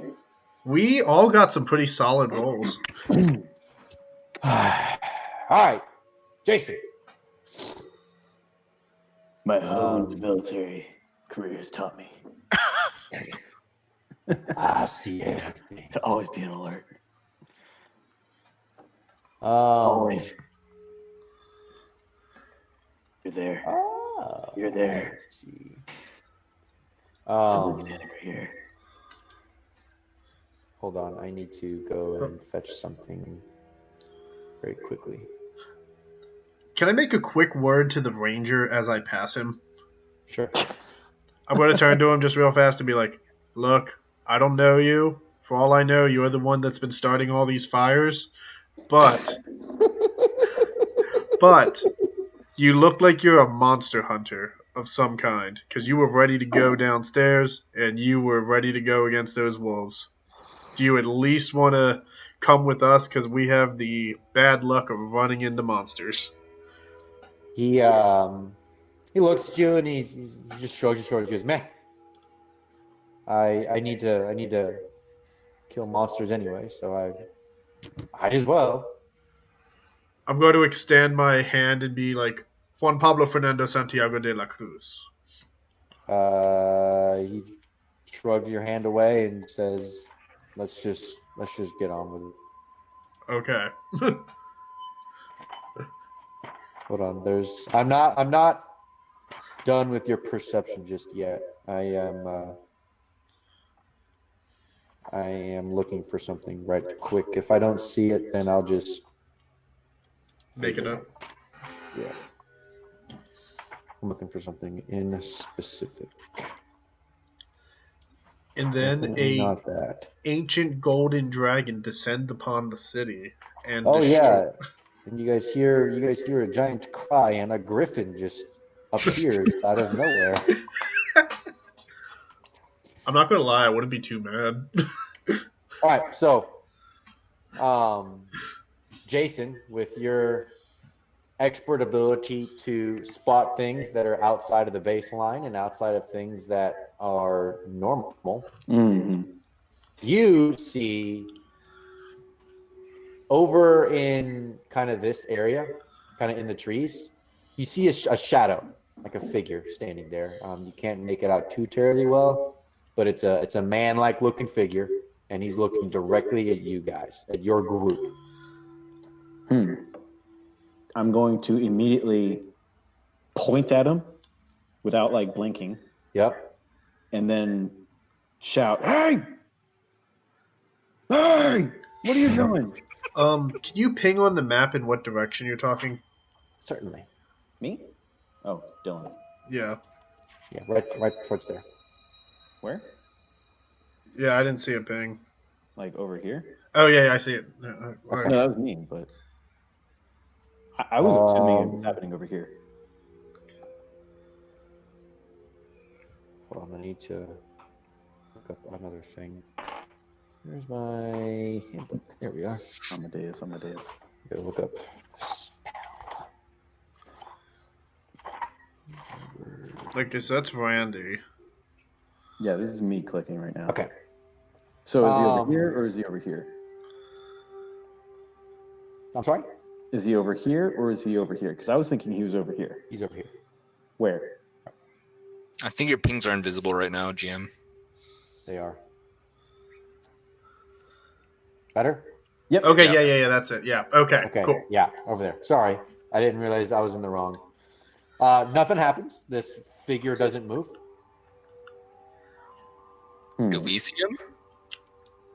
Once he points it out to you, you guys kind of have to like squint your eyes a little bit. Your eyes aren't quite as trained as spotting things that are unnatural, but eventually, yes, you guys do see. Is there anything suspicious about this guy? He's not moving at all. I'm going to sprint at him. Okay, doesn't move. Oh, okay. So like I'm here now. Yeah, so you guys are there. You see a. I'm going to stay with the group, actually. I'm not going after. He can sprint over. He just kind of sprinted away, so. So you see, coming clearer and clearer into focus, a well-built man, not like ripped or anything, but you know, a decent look, a very handsome man actually. From the Armstrong family line. Pale of skin. He's got on like a purplish cloak. What does his hair look like? Black hair. Oh, And his eyes have a tinge of red to them. They're not as, you didn't see the spawn, but they have a tinge of red to them. And he's just standing there looking at you. hey, what's going on? Doesn't say anything. I say it again in Draconic. Nothing. Do I know any other languages? I do not. Pull a Dimmadome and just start speaking every language until you can figure it out. I will get this right. So he doesn't react to Draconic or Common. No, he does not. All right, I'm going to pull out my dagger Yep. and like gesture to like stabby. Like I will stab him. Like, what are you doing? Does not react. So pointy talkies don't work, huh? You know what? I'm going to just ignore this if this continues, and I'm just going to go back to the house. I'm going to reach out to touch him Okay. with my non knife hand. Your non-knife. Your hand goes through him. Ah, he's a ghost. And then when you withdraw your hand, he kind of dissipates into like a cloud of fog and then drifts away. Just drift away. I thought the same thing. Give me a beat, boy. Oh, So I'm going to start walking back to the group after that. So I got a good look at his face. I could describe what he looks like. Definitely. Okay, so I go back to the group while singing a song to myself. Okay. Roll. Make a performance roll to see if they react to your song. Okay. Free my soul, gonna get lost in your rock and roll and drift away. I do not own any property rights to this song. Not 20 again. Can I join? Can I are join in on his singing it. performance? Can you what? Can I join in on his performance because it's so good? Yeah. Go ahead. You don't even need to roll for it. You just start jumping in with the music, and you guys are freaking jamming. Give me the beat, Beat boys, boys and free my soul. Oh my god. I wanna get lost in your rock and roll. and Donovan drift away. bursts out. He's like, oh, I thought we were getting attacked. Oh, you can't do that to me, man. Sorry, I got a font of inspiration that just struck me as I watched that man drift away into the mist. What? Never mind. And he just runs back inside. So I tell everybody what that guy looks like in vivid detail. Okay, so you do, and you just immediately see Ismark and Irina's face darken. Yep. And they're like, we get inside now. Why? Just trust me. Okay. And they just start running back towards the Jesus. home. Like full on sprint. I'll follow. Mostly because I want to keep my love safe. I'm standing right next to her. Ismark runs back up. That's not Ismark. That's Ismark. Picks you up and runs you back into the house. And then they start boarding up the door. Okay, we'll pretend like you were there the whole time. So they start boarding up the door frantically and throwing stuff in front of the door. And then once they're done, they look out the window or a little crack in the wooden boards that they can see. Like, we don't see anything. Are you sure you know what you saw? Yes, I am positive. I don't when know I if I would trust him. When I reached for his face, he was ethereal and then he disappeared.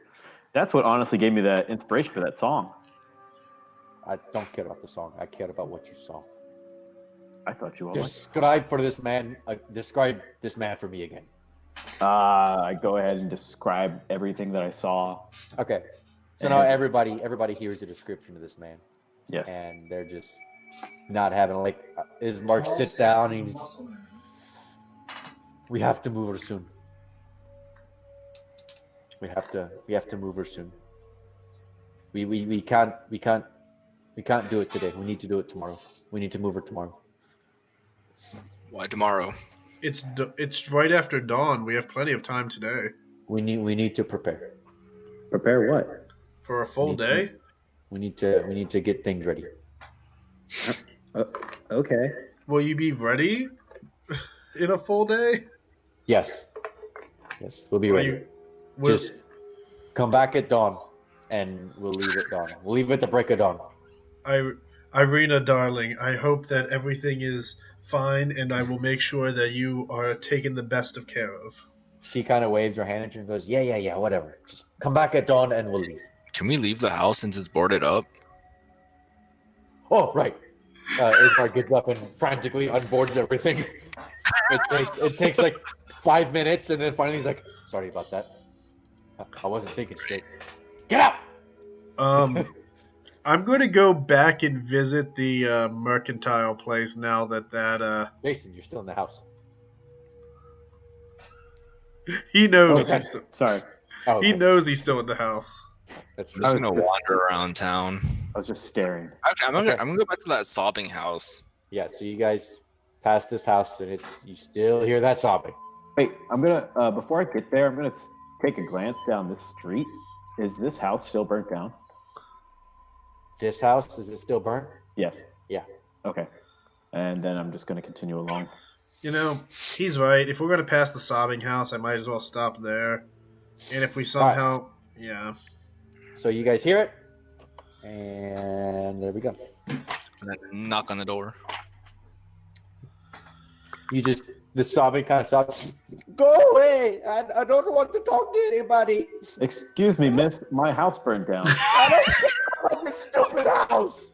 Go away! There's been vandals recently burning down houses.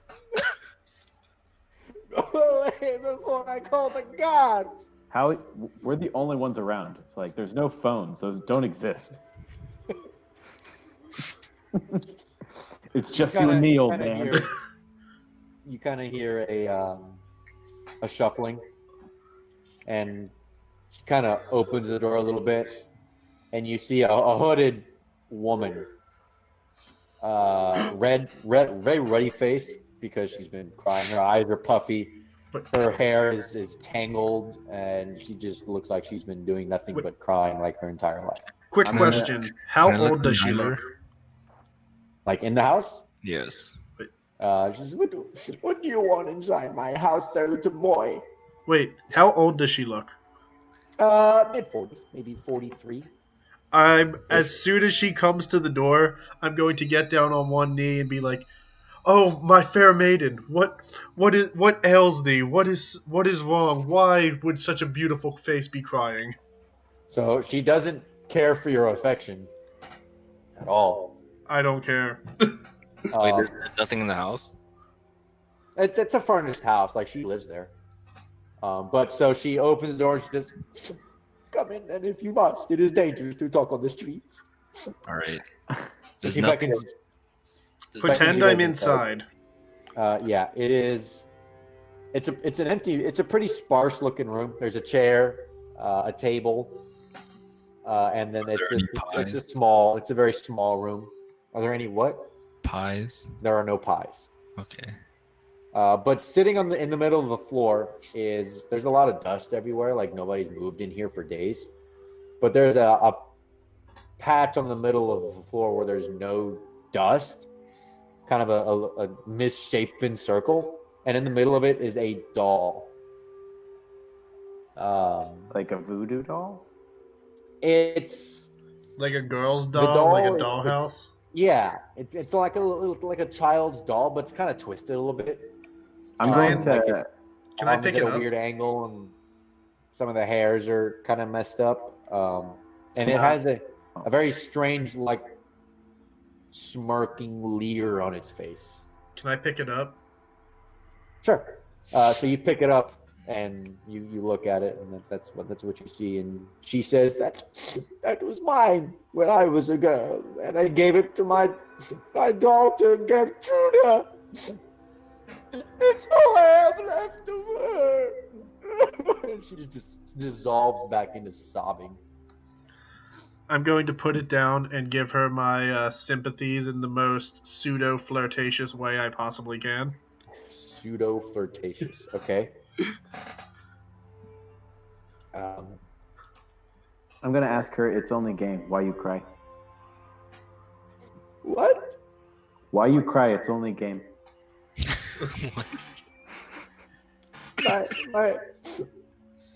My daughter went missing. Where'd she go missing? She left the house about a week ago, and she hasn't returned. And you've just stayed here and cried? What a terrible mother. What do you expect me to do? Do I look like I can do anything? Talk to the guards. You were going to call them on us. There aren't any guards, you stupid idiot. Wait, yes there are.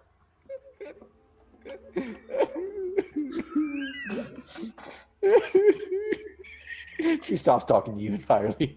Jaysun, I haven't seen any guards since I've been here. I was definitely chased by guards. I don't believe half the stuff that comes out of your mouth, man. I burned down 2 houses and then was chased by guards. I would have burned down this house if she hadn't opened up. Okay, look. My fair maiden, is there anything that we can do? Do you know where your daughter disappeared to? No, I don't know where she went. Where was the last time you saw her? Did some lady with God. pies come by? What did you say? Did some Where was ladies the with last pies? time you saw her? Yeah, I put her to bed. We went to sleep, and she went to bed, and then I went to my room. And when I woke up, she was gone. The door was open. The guard, the barriers were withdrawn, and she was gone.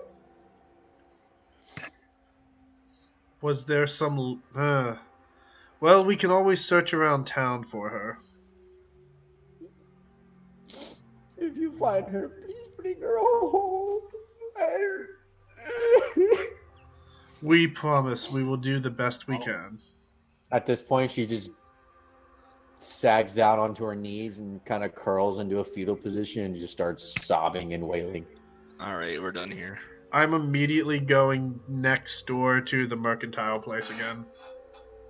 Okay. On the doll that Yep. you picked up and looked, you did notice as you were looking over it that it's got a dress on it, and there's a little tag on the dress, and you can just barely. It's very frayed and faint, but you can just barely read the words: "Is no fun, is no Blinsky." Is no fun, is no... What's the last word? Blinsky. Blinsky. I'll type it in the chat for you. Blinsky. Is it a name or a actual word? That's something we'll figure out. All right, so you walk in there, and you see the thin, gaunt-looking man again. He says, "What do you want? I've already told you, leave if you can't pay the coin." Okay, look, I got a question for you, and then I got something else to say to you afterward. So, does the name or word Blinsky mean anything to you? Blinsky? Oh, that fool toy maker? Yeah, you heard of him. Where's he from? What'd he do? He's a doll maker in Balaki. Why do you care about this fool of a man? Because he may or may not have kidnapped some kid that lives next door. Kidnap Blinsky. Kidnap anyone? Oh, you stupid man. Yeah, whatever you say, princess. Now, okay, since you're going to be pretty stubborn about this, I'm going to cast suggestion again, and I'm going to turn to. So, I guess he has to Okay. roll his. He has to roll his thing, and then I'll say what I want to say. A 6. Yes. Well, no, so you have to tell me what you're gonna say first. Oh no! Then I make the roll. Okay, so this is what. Before I say what I know, does he sell like clothing, or does he have any clothing type thing here? Jesus. Just gonna rob him via suggestion. I am robbing him, but what a passive fucking robbery. No. Okay, so I'm going to tell him in specifically this. I'm going to be like, I want you to give me all of your potions and then lock yourself in the closet. Let me read suggestion again real quick. As long as he doesn't hurt himself, he's pretty much bound to do it. Must be worded to make the action sound reasonable.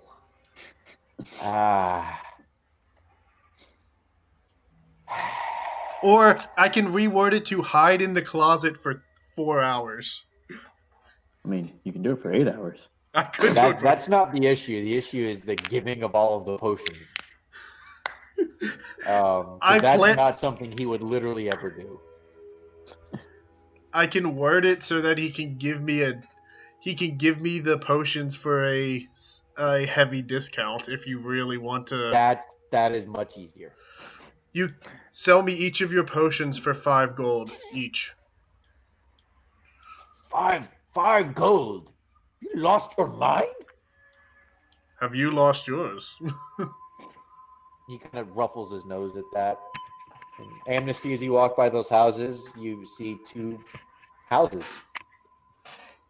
You just see houses everywhere. They're not burned down? Sorry, I'm not there. They're just normal houses? Yeah. He just grabs 4 potions out of the back, and he sets them down on the counter, and he goes back and he grabs 3 more, and he says, "Fine, 35 gold for these potions, you poor beggar." They're called Thank poppers. you, good sir. And I give him the Just money. be quiet and give me the gold.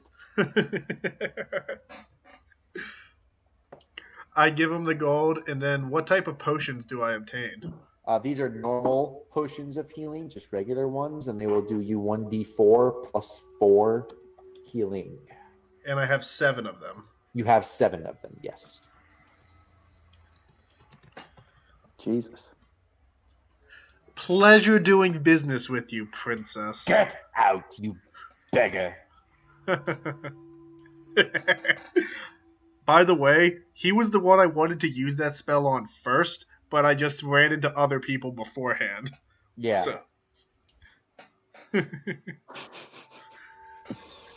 That costs a spell slot, right?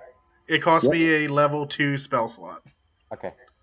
So I have, but since I've rested, I have 3 so level you're 2 spells. Whatever, and you're down 1. Yeah. All right. So at this point, it's about midday. I guess I kind of want to do what Amnesty's doing, and I want to search the town for various, just to see if any of these houses look or sound like they have any life in them. Sure. Same. Like, I will gladly walk down this entire street and knock on every single house. Actually, I changed that. I'm going to walk up here to this house, I believe, right here, and I want to knock on the door to the one that the old lady was in front of. Wait, where are you? I'm up near the top, Oh, right there. and I'm because I remember yesterday, the old lady took some kid from this house. So I want to go see what the hell that's all about. I'm gonna wander the back alleys. So when you go to that door, Chewy, no one answers it. I'm going to just keep like either banging on doors and just go through as much of the town as I possibly can in this like upper section, if possible. And I will do it. I will do it all day if I have to. All right, so we're gonna do it. We're gonna start with you, and we're not doing every single house, just so you know. So where are you going? Where are you going next? We're gonna roll for every like 3 houses. I'm going to work down this way. All right. Like I'm going to try and cover as much of this main street here as I can, or this side street. I mean. All right. I guess I probably should have done this beforehand, but my mistake. Let me grab. Sorry, there's not much to do in this town, and I'm trying to. No, I know. That's why when you said like Yeah, come super tomorrow, it's like Yeah. I was gonna say you can also do Amnesty before me if you want, since Amnesty No, has been looking a I'd while. have to do the same thing for all of you that are doing this. Gotcha. Yeah. Where did wait? Where'd you go? I literally can't. Oh, I see you now. Like you blended in for a second. I couldn't find you at first. Can you find me? Yeah, you're right here. So at the door where you're at, you knock on it. You don't hear anything, but the door kind of crumbles a little bit, like it's really old. Where's my pen? Is it? Yeah. The door kind of crumbles a little bit and kind of falls over. It's that old. Okay. Assuming no one really answers and it doesn't look like anyone's home, I'd just keep moving on. I didn't think he was outside. All right. So Is he asleep on the couch? all right. So you get a couple of places down. At this point, you're like at the corner. Like here or like here? Where you are to your right. Okay. Makes sense. And the place where you are, when you walk up to there and you open the door, you just smell. If death had a smell and you could embody it and imagine it, that's what it smells like. Like when you you bang on this door and you actually bang on it so hard that like the door just opens. Move into the house, then. And by that I mean the door's open. It just smells like death in there. It's awful. I want to see if I can find where this death smell is coming from. Say again? I want to see if I can find where this death smell is coming from. I can't hear you over. Hey, your mic's very not loud. Mine? Yeah, there's a lot of commotion in the background, and I can't. There you go. I just wanted to see if I can find where the death smell is coming from. It's coming from inside. I mean, I want to go in the house, and I'm going to try and find where it's coming from in the house. All right. So the minute you walk in, you see these 3 shambling figures like converge on you from around the door, and like they're on you at this point. Am I rolling initiative? Yes. Go ahead and roll initiative. Hold on. Let me actually create the tokens this way. Well, that's kind I've of got to bad. actually get ready to start heading out, like 8 o'clock. Okay. Just so you guys are tracking. All right. Hold on. There we go.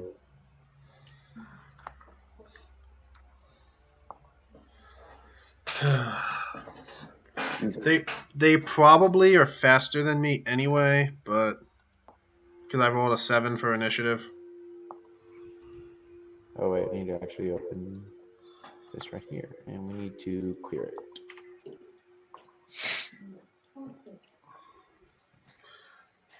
All right, so we are going to add 3 of these.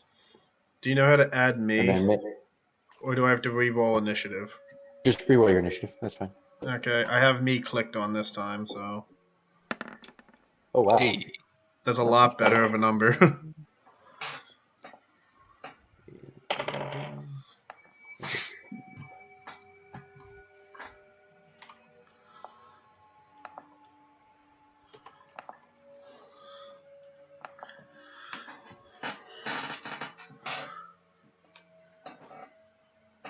Whoops, wrong way. All right, so you get to go first.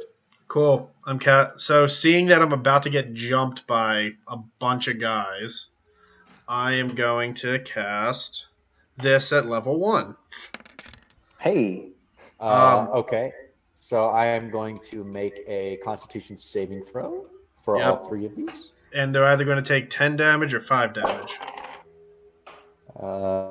We got a 15. That passes. We got an unnatural 20 That passes. and a natural 20. what the? Well, so they all take 5 damage. And don't get pushed back. Yep, that is correct. So, upon hearing this, can I run over there? Sure. It does So make my a God. thunderous sound, so Yep. it would So draw at this attention. point, Amnesty, you don't hear it. Yep. He hears it and is going to make his way over. However, you guys, Jaysun, you'll be in range to go ahead and make an initiative roll on the next turn. It's going to take our mysterious ranger 2 turns before he can get involved. Okay.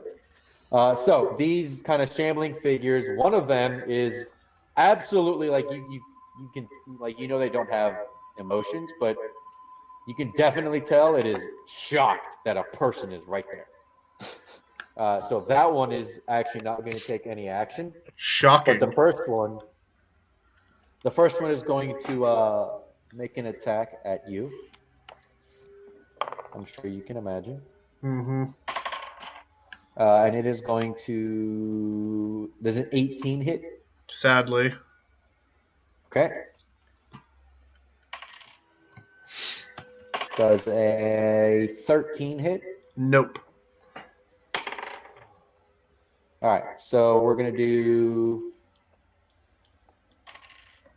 So they're zombies. It takes a swipe at you with its claw, kind of just swipes at you, and it catches you in the shoulder. Tis but a flesh wound. You take 4 points of piercing damage. What is up with me being alone fighting zombies? The other one is going to take a swipe at you, but is going to and miss. At this point, Jaysun, go ahead and roll your initiative.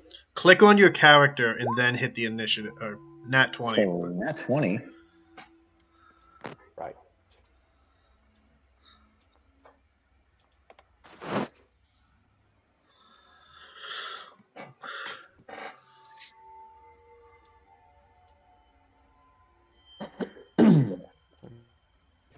Jumping right into it. All right. Well, you're first. Make it happen. I'm going to run at one of the zombies that just swiped at him. Yeah. Chewy, no! And then immediately swing my good old sword. Yep. Yeah. You go hit it. Oh, sweet. Low AC. That's what I like to hear. And then, let me see. Did that not roll? So click on Oh, the actually, word I get to roll that again. Yeah, click on the word greatsword after you've rolled it in the chat. Okay, but I get to roll that again since at my fighter level, I get to re-roll 1s and 2s. No, you rolled a 12 to hit. What? No, yeah, but that 7 was me re-rolling Did it hit? Because I accidentally pressed the wrong thing. Oh, I never mind. Yeah. I see what you're saying. Yeah, okay. Yeah, just roll the damage. Okay. So, all right. So you run and you're like, "Rah, Chewy, no!" And you just swing your sword up and you slash it down, completely severing the arm that was used to swipe it right from its shoulder. It's like a sickening tearing sound. You don't hear the crunching of bone or anything, but it just clean cut, disgusting, tearing, kind of black ichor like drops and drips from it, but its arm is now flops down on the floor. Well, I got an arm off. You did. It looks like this zombie is disarmed. Hey. Does that make it my turn? It does, Juan Pablo. How close would you say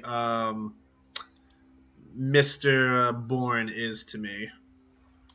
So he kind of shouldered past you when he barged in his great effort to save you. So he kind of knocked you aside a little bit. So he is standing like 2 feet to your upper left. So if I use Thunder Wave, you're saying that would hit him as well. Okay. So what you're saying is don't use Thunder Wave. Understood. That's not what I'm saying. That's what you're saying. Well, I'm going to turn to the zombie that he just disarmed, and I'm going to try and stab it with my rapier. Okay. And whatever this is, a 20 to hit. Yeah, that is a successful hit. Cool. And for damage, it is 8. Okay. You're hitting the same one, right? Yes. Okay. So, hold on. I need to actually take account for the damage. So, you take your rapier and you're like, "Huzzah!"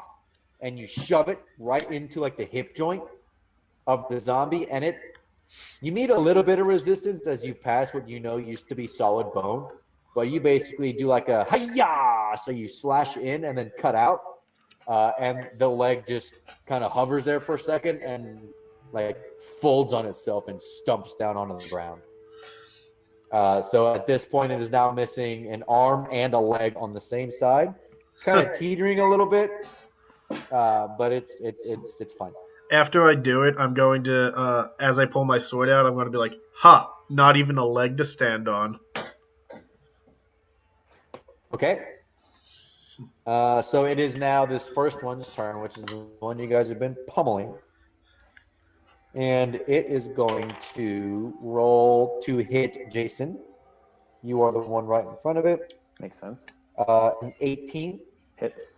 Okay. A 9. Hits. No, it does not hit. And a 7. Does not hit. Okay, so I like how they changed targets to Jaysun. What you notice is the arm that's kind of sitting on the ground, like kind of rears up and slashes down on your shin. You got a couple of scrapes. You take 1 point of slashing damage. Yeah, 1 point of slashing damage. Okay. And now the second one is going to attack Jaysun as well. Wait, they all get 3 hits? Yeah. Oh, Jesus. 14. Does not hit. 7. Does not hit. They get 3 hits And each? 21. Hits. All right. So it's going to take 2 mighty swipes of its arms, and it's going to miss. And then it's going to like and chomp down on your shoulder. You're going to take 2 points of piercing damage, and it bites you and lets go. Now for the third one. This one's going to attack Chewy. No. 15. Yeah, that matches. 10. No. And 12. So the first one. All right. So this time it's going to take a swipe right across your gut. You're going to take 3 points of slashing damage. Ugh. And then it is now Jayson's turn. That was gut wrenching. Wait, doesn't Doesn't our ranger friend join the fray this round? Yes, he does. Thank you. Let me roll initiative for him. How do you do it? You have to just click his click character, the don't initiative, click the character sheet, click initiative button, and then just public roll it. But you have to make sure it's clicked on his character as well.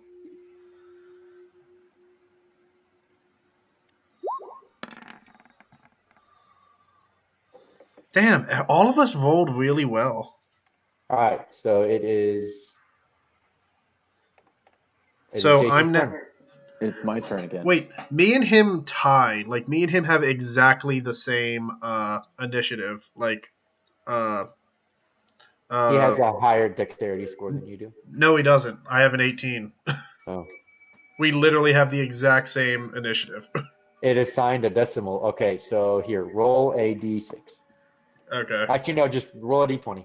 D20? Cool. Yep. What is that, 10? Yeah. Okay, he'll go before you. Cool. All right, Jaysun, it's your turn. Okay, I'm going to go ahead and slash at the one that just slashed at me. Sure. The first one that you guys have been pummeling on? Yeah, is that the one that, like, cut me? The one where its random hand just kind of flapped at you? Oh, crap. Yeah, that's the one that hit you, the first one. Man, I really wish I got that as of my fucking score. Go ahead and roll. Son of a bitch. A 9 hits. Really? Oh, Yes. Oh, cool. Sure does. Roll This is- for your damage. Son of a bitch. Okay. And then I'm going to use Action Surge to go ahead and swing at it again. Okay, so your first slash, Mm-hmm. great mighty slash straight across, and it just cuts through its neck like butter. The head kind of tumbles over and flops down on the floor. The body is still standing, but it now has no head, no legs, or no leg, and no arm. And Okay. it's like swaying back and forth really heavily. All right, I'm going to go ahead and slash at it again. Sure. That's a hit. All right, so this time, What's up with you all these rear ones? up. Say what? I said, what's up with all these ones? So you rear up, and then you just slash straight down, and you slice it right in half. And it crumples to the ground, and all of its random parts and bits just kind of they weren't moving or anything, but you can just tell like they lost whatever energy was keeping them going. Mm. So that one is now. If you cut them in half, they stop attacking. This one is now dead. No, sorry, it's this one. Cool. Mr. Mysterious Ranger named Leo's turn. That we don't Yep. know that. Yep, don't know his name. So you guys are chilling, acting, relaxing, doing your stuff. And we are going to see, let's see, do we get, no. So we are going to make a, hold on, I gotta remember what his fuck ass things do. He can pick like an Okay. enemy that he can mark, and then Yeah, and then you do like an extra d6. yeah. So he is going to make an attack.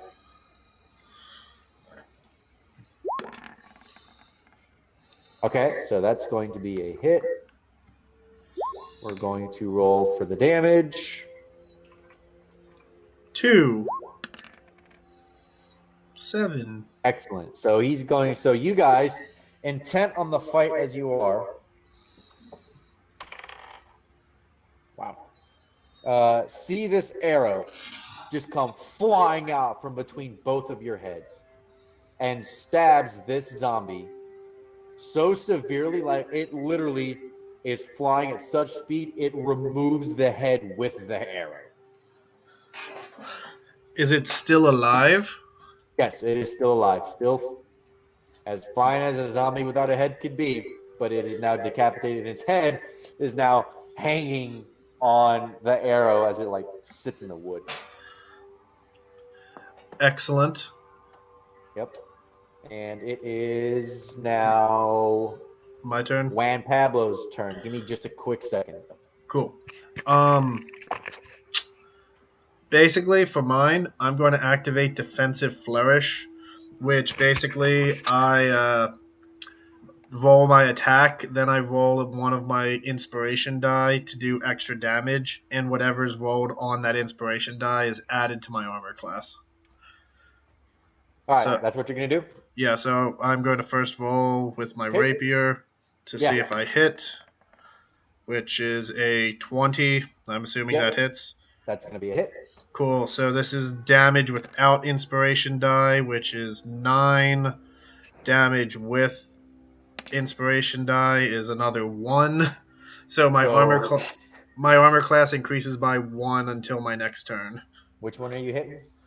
This one that just got shot in the head with an arrow for 10 damage. So, For 10 piercing damage.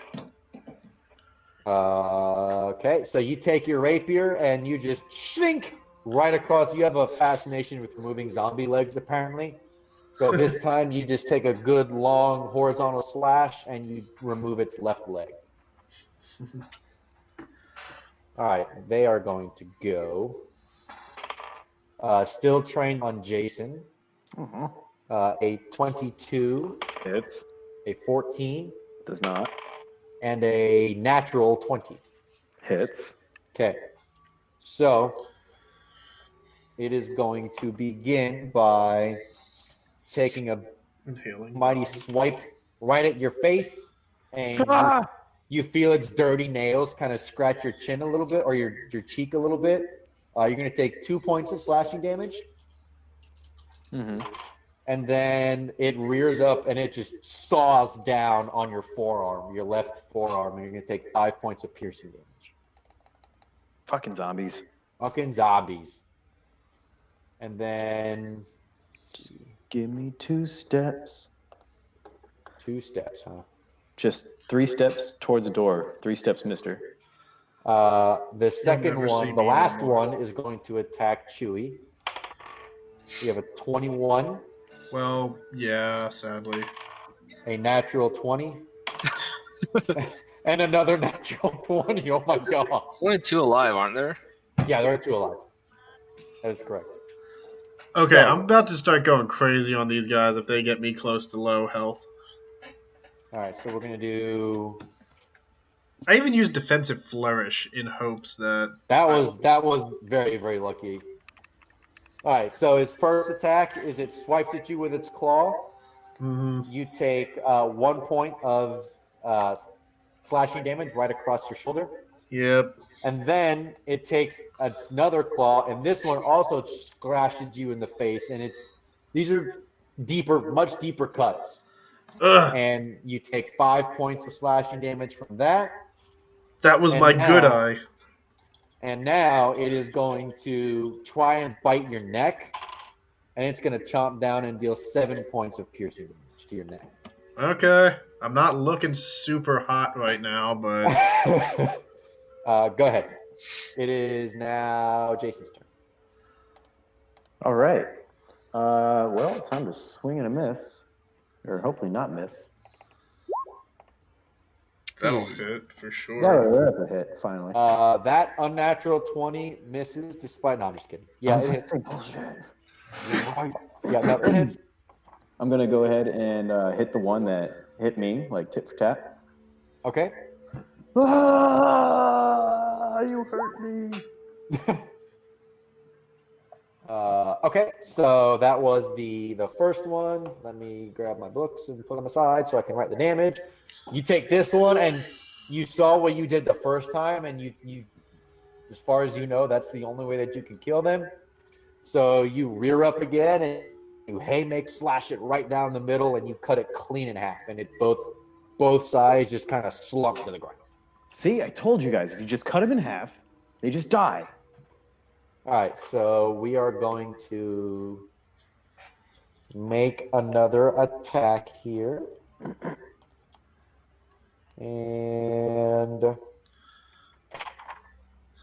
If this thing doesn't die, this thing is it by the end of Josh's turn. I am going to make this thing like hate life. all right, so it's going to make an attack. It's going to hit. This thing has to have like an 8 or a 9 as armor class. All right, so he's going to deal. Wait, what about his hunter's mark? Yep. All right. So take off that. Do that. All right. So this one, he shoots it, and it's kind of at a weird angle a little bit, so it cluts. That's the new word that I'm going to use, guys. Cuts right through like where the pocket of the shoulder is, and the arm like kind of sits, and then strains, and finally he just loops off to the floor and kind of shudders for a second. But it is still alive. My turn. Yes. I'm going to overkill this person. Make it happen. Okay.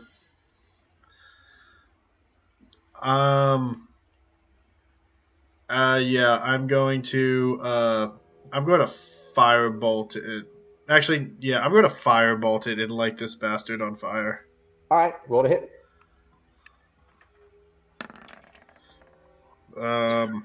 8. Yes, an 8 hits. Jesus. I knew it. I knew it had an 8 armor class. Roll your For damage. 1 fire damage. Jeez, man. So you're really angry at it for hurting your eye. So you lift up your eye patch and you blink at it, and a little squirt of fire comes out and like splashes across the chest of the zombie, and nothing happens. It just looks down and is like. I'm just going to kind of still be angry at it, and I'm just going to end my turn just looking very disappointed. I'm real angry. I'm gonna end my turn. All right, so this zombie is going to attack you, and we're gonna roll a 15, Ties. a 5, No. and a 10. No. Okay, so I'm guaranteed alive. All right, so the zombie doesn't like the fact that you blink some fire at it, and so it takes its hand and it tries to like eye gouge you in an attempt to make this not happen, but it misses and it scrapes your forehead. You take 2 points of slashing damage. This is not my day. And then it is Jayson's turn. All right. Time to hopefully end this. Yeah, well, let's see. Stupid zombies. Don't you hate zombies? A 10 hits. Yes. It's dead. It's dead. That's max damage. Well, you are 2 for 2 in slashing these things in half. So once again, for the third and hopefully final time, you rear your sword up and you bring it down with such force. Not only does it cleave it in half, the 2 parts kind of fly apart and you embed your sword a little bit into the ground and reverberates up your arm. Why don't you cut them in half? This I thing told is you. super dead. It works. Cool. So combat is over. Congratulations. Okay. I'm going to immediately cast Cure Wounds at level 2 on myself. All right. Let's see. He's gonna go. Our mysterious ranger is gonna go pick up his 2 his bolts that he fired. Let's see. So I gain 10 HP. 10 HP. All right. Yep. Plus 10. Yay. I'm going to check if there's anything else in this house, and if not, I'm going to the inn, and I'm going to start playing some music in the common area and use my Song of Rest. Sounds good. So you go there. You're gonna play your way through the rest of the day. Song of Rest. Yeah. I don't know if that... Yeah, I get a D6. Cool. Yeah. Not a big deal. Yeah. Go ahead and roll a performance real quick. Understood. Can do. Just to make sure you're doing all sorts of things. Yeah. 11. Woo! Okay. All right. Yep. So your performance is good. Everybody who's there feels, bolstered, and they feel a little bit better than they did before. So at this point, it's like 2:00 in the afternoon, roundabout. And after this combat, we're going to go ahead and call the session for the day. So we've got one person in the tavern playing. Jaysun, what did you do after the fight? After the fight, I'm going to move this little thing. I'm going to go back to the tavern as well and just sort of crash on a table. What the heck? Why is it all backwards? You can gain a D6 of HP back if for listening to my song. Oh, really? Oh wait. So you have to be taking like a rest, basically. But yeah. Well, I think I'd be resting if I'm just passing out on a table.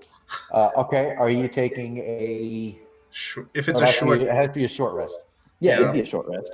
Okay, so go ahead. If you want to roll a hit die, roll a hit die. Okay, D6. Make a. Hang on.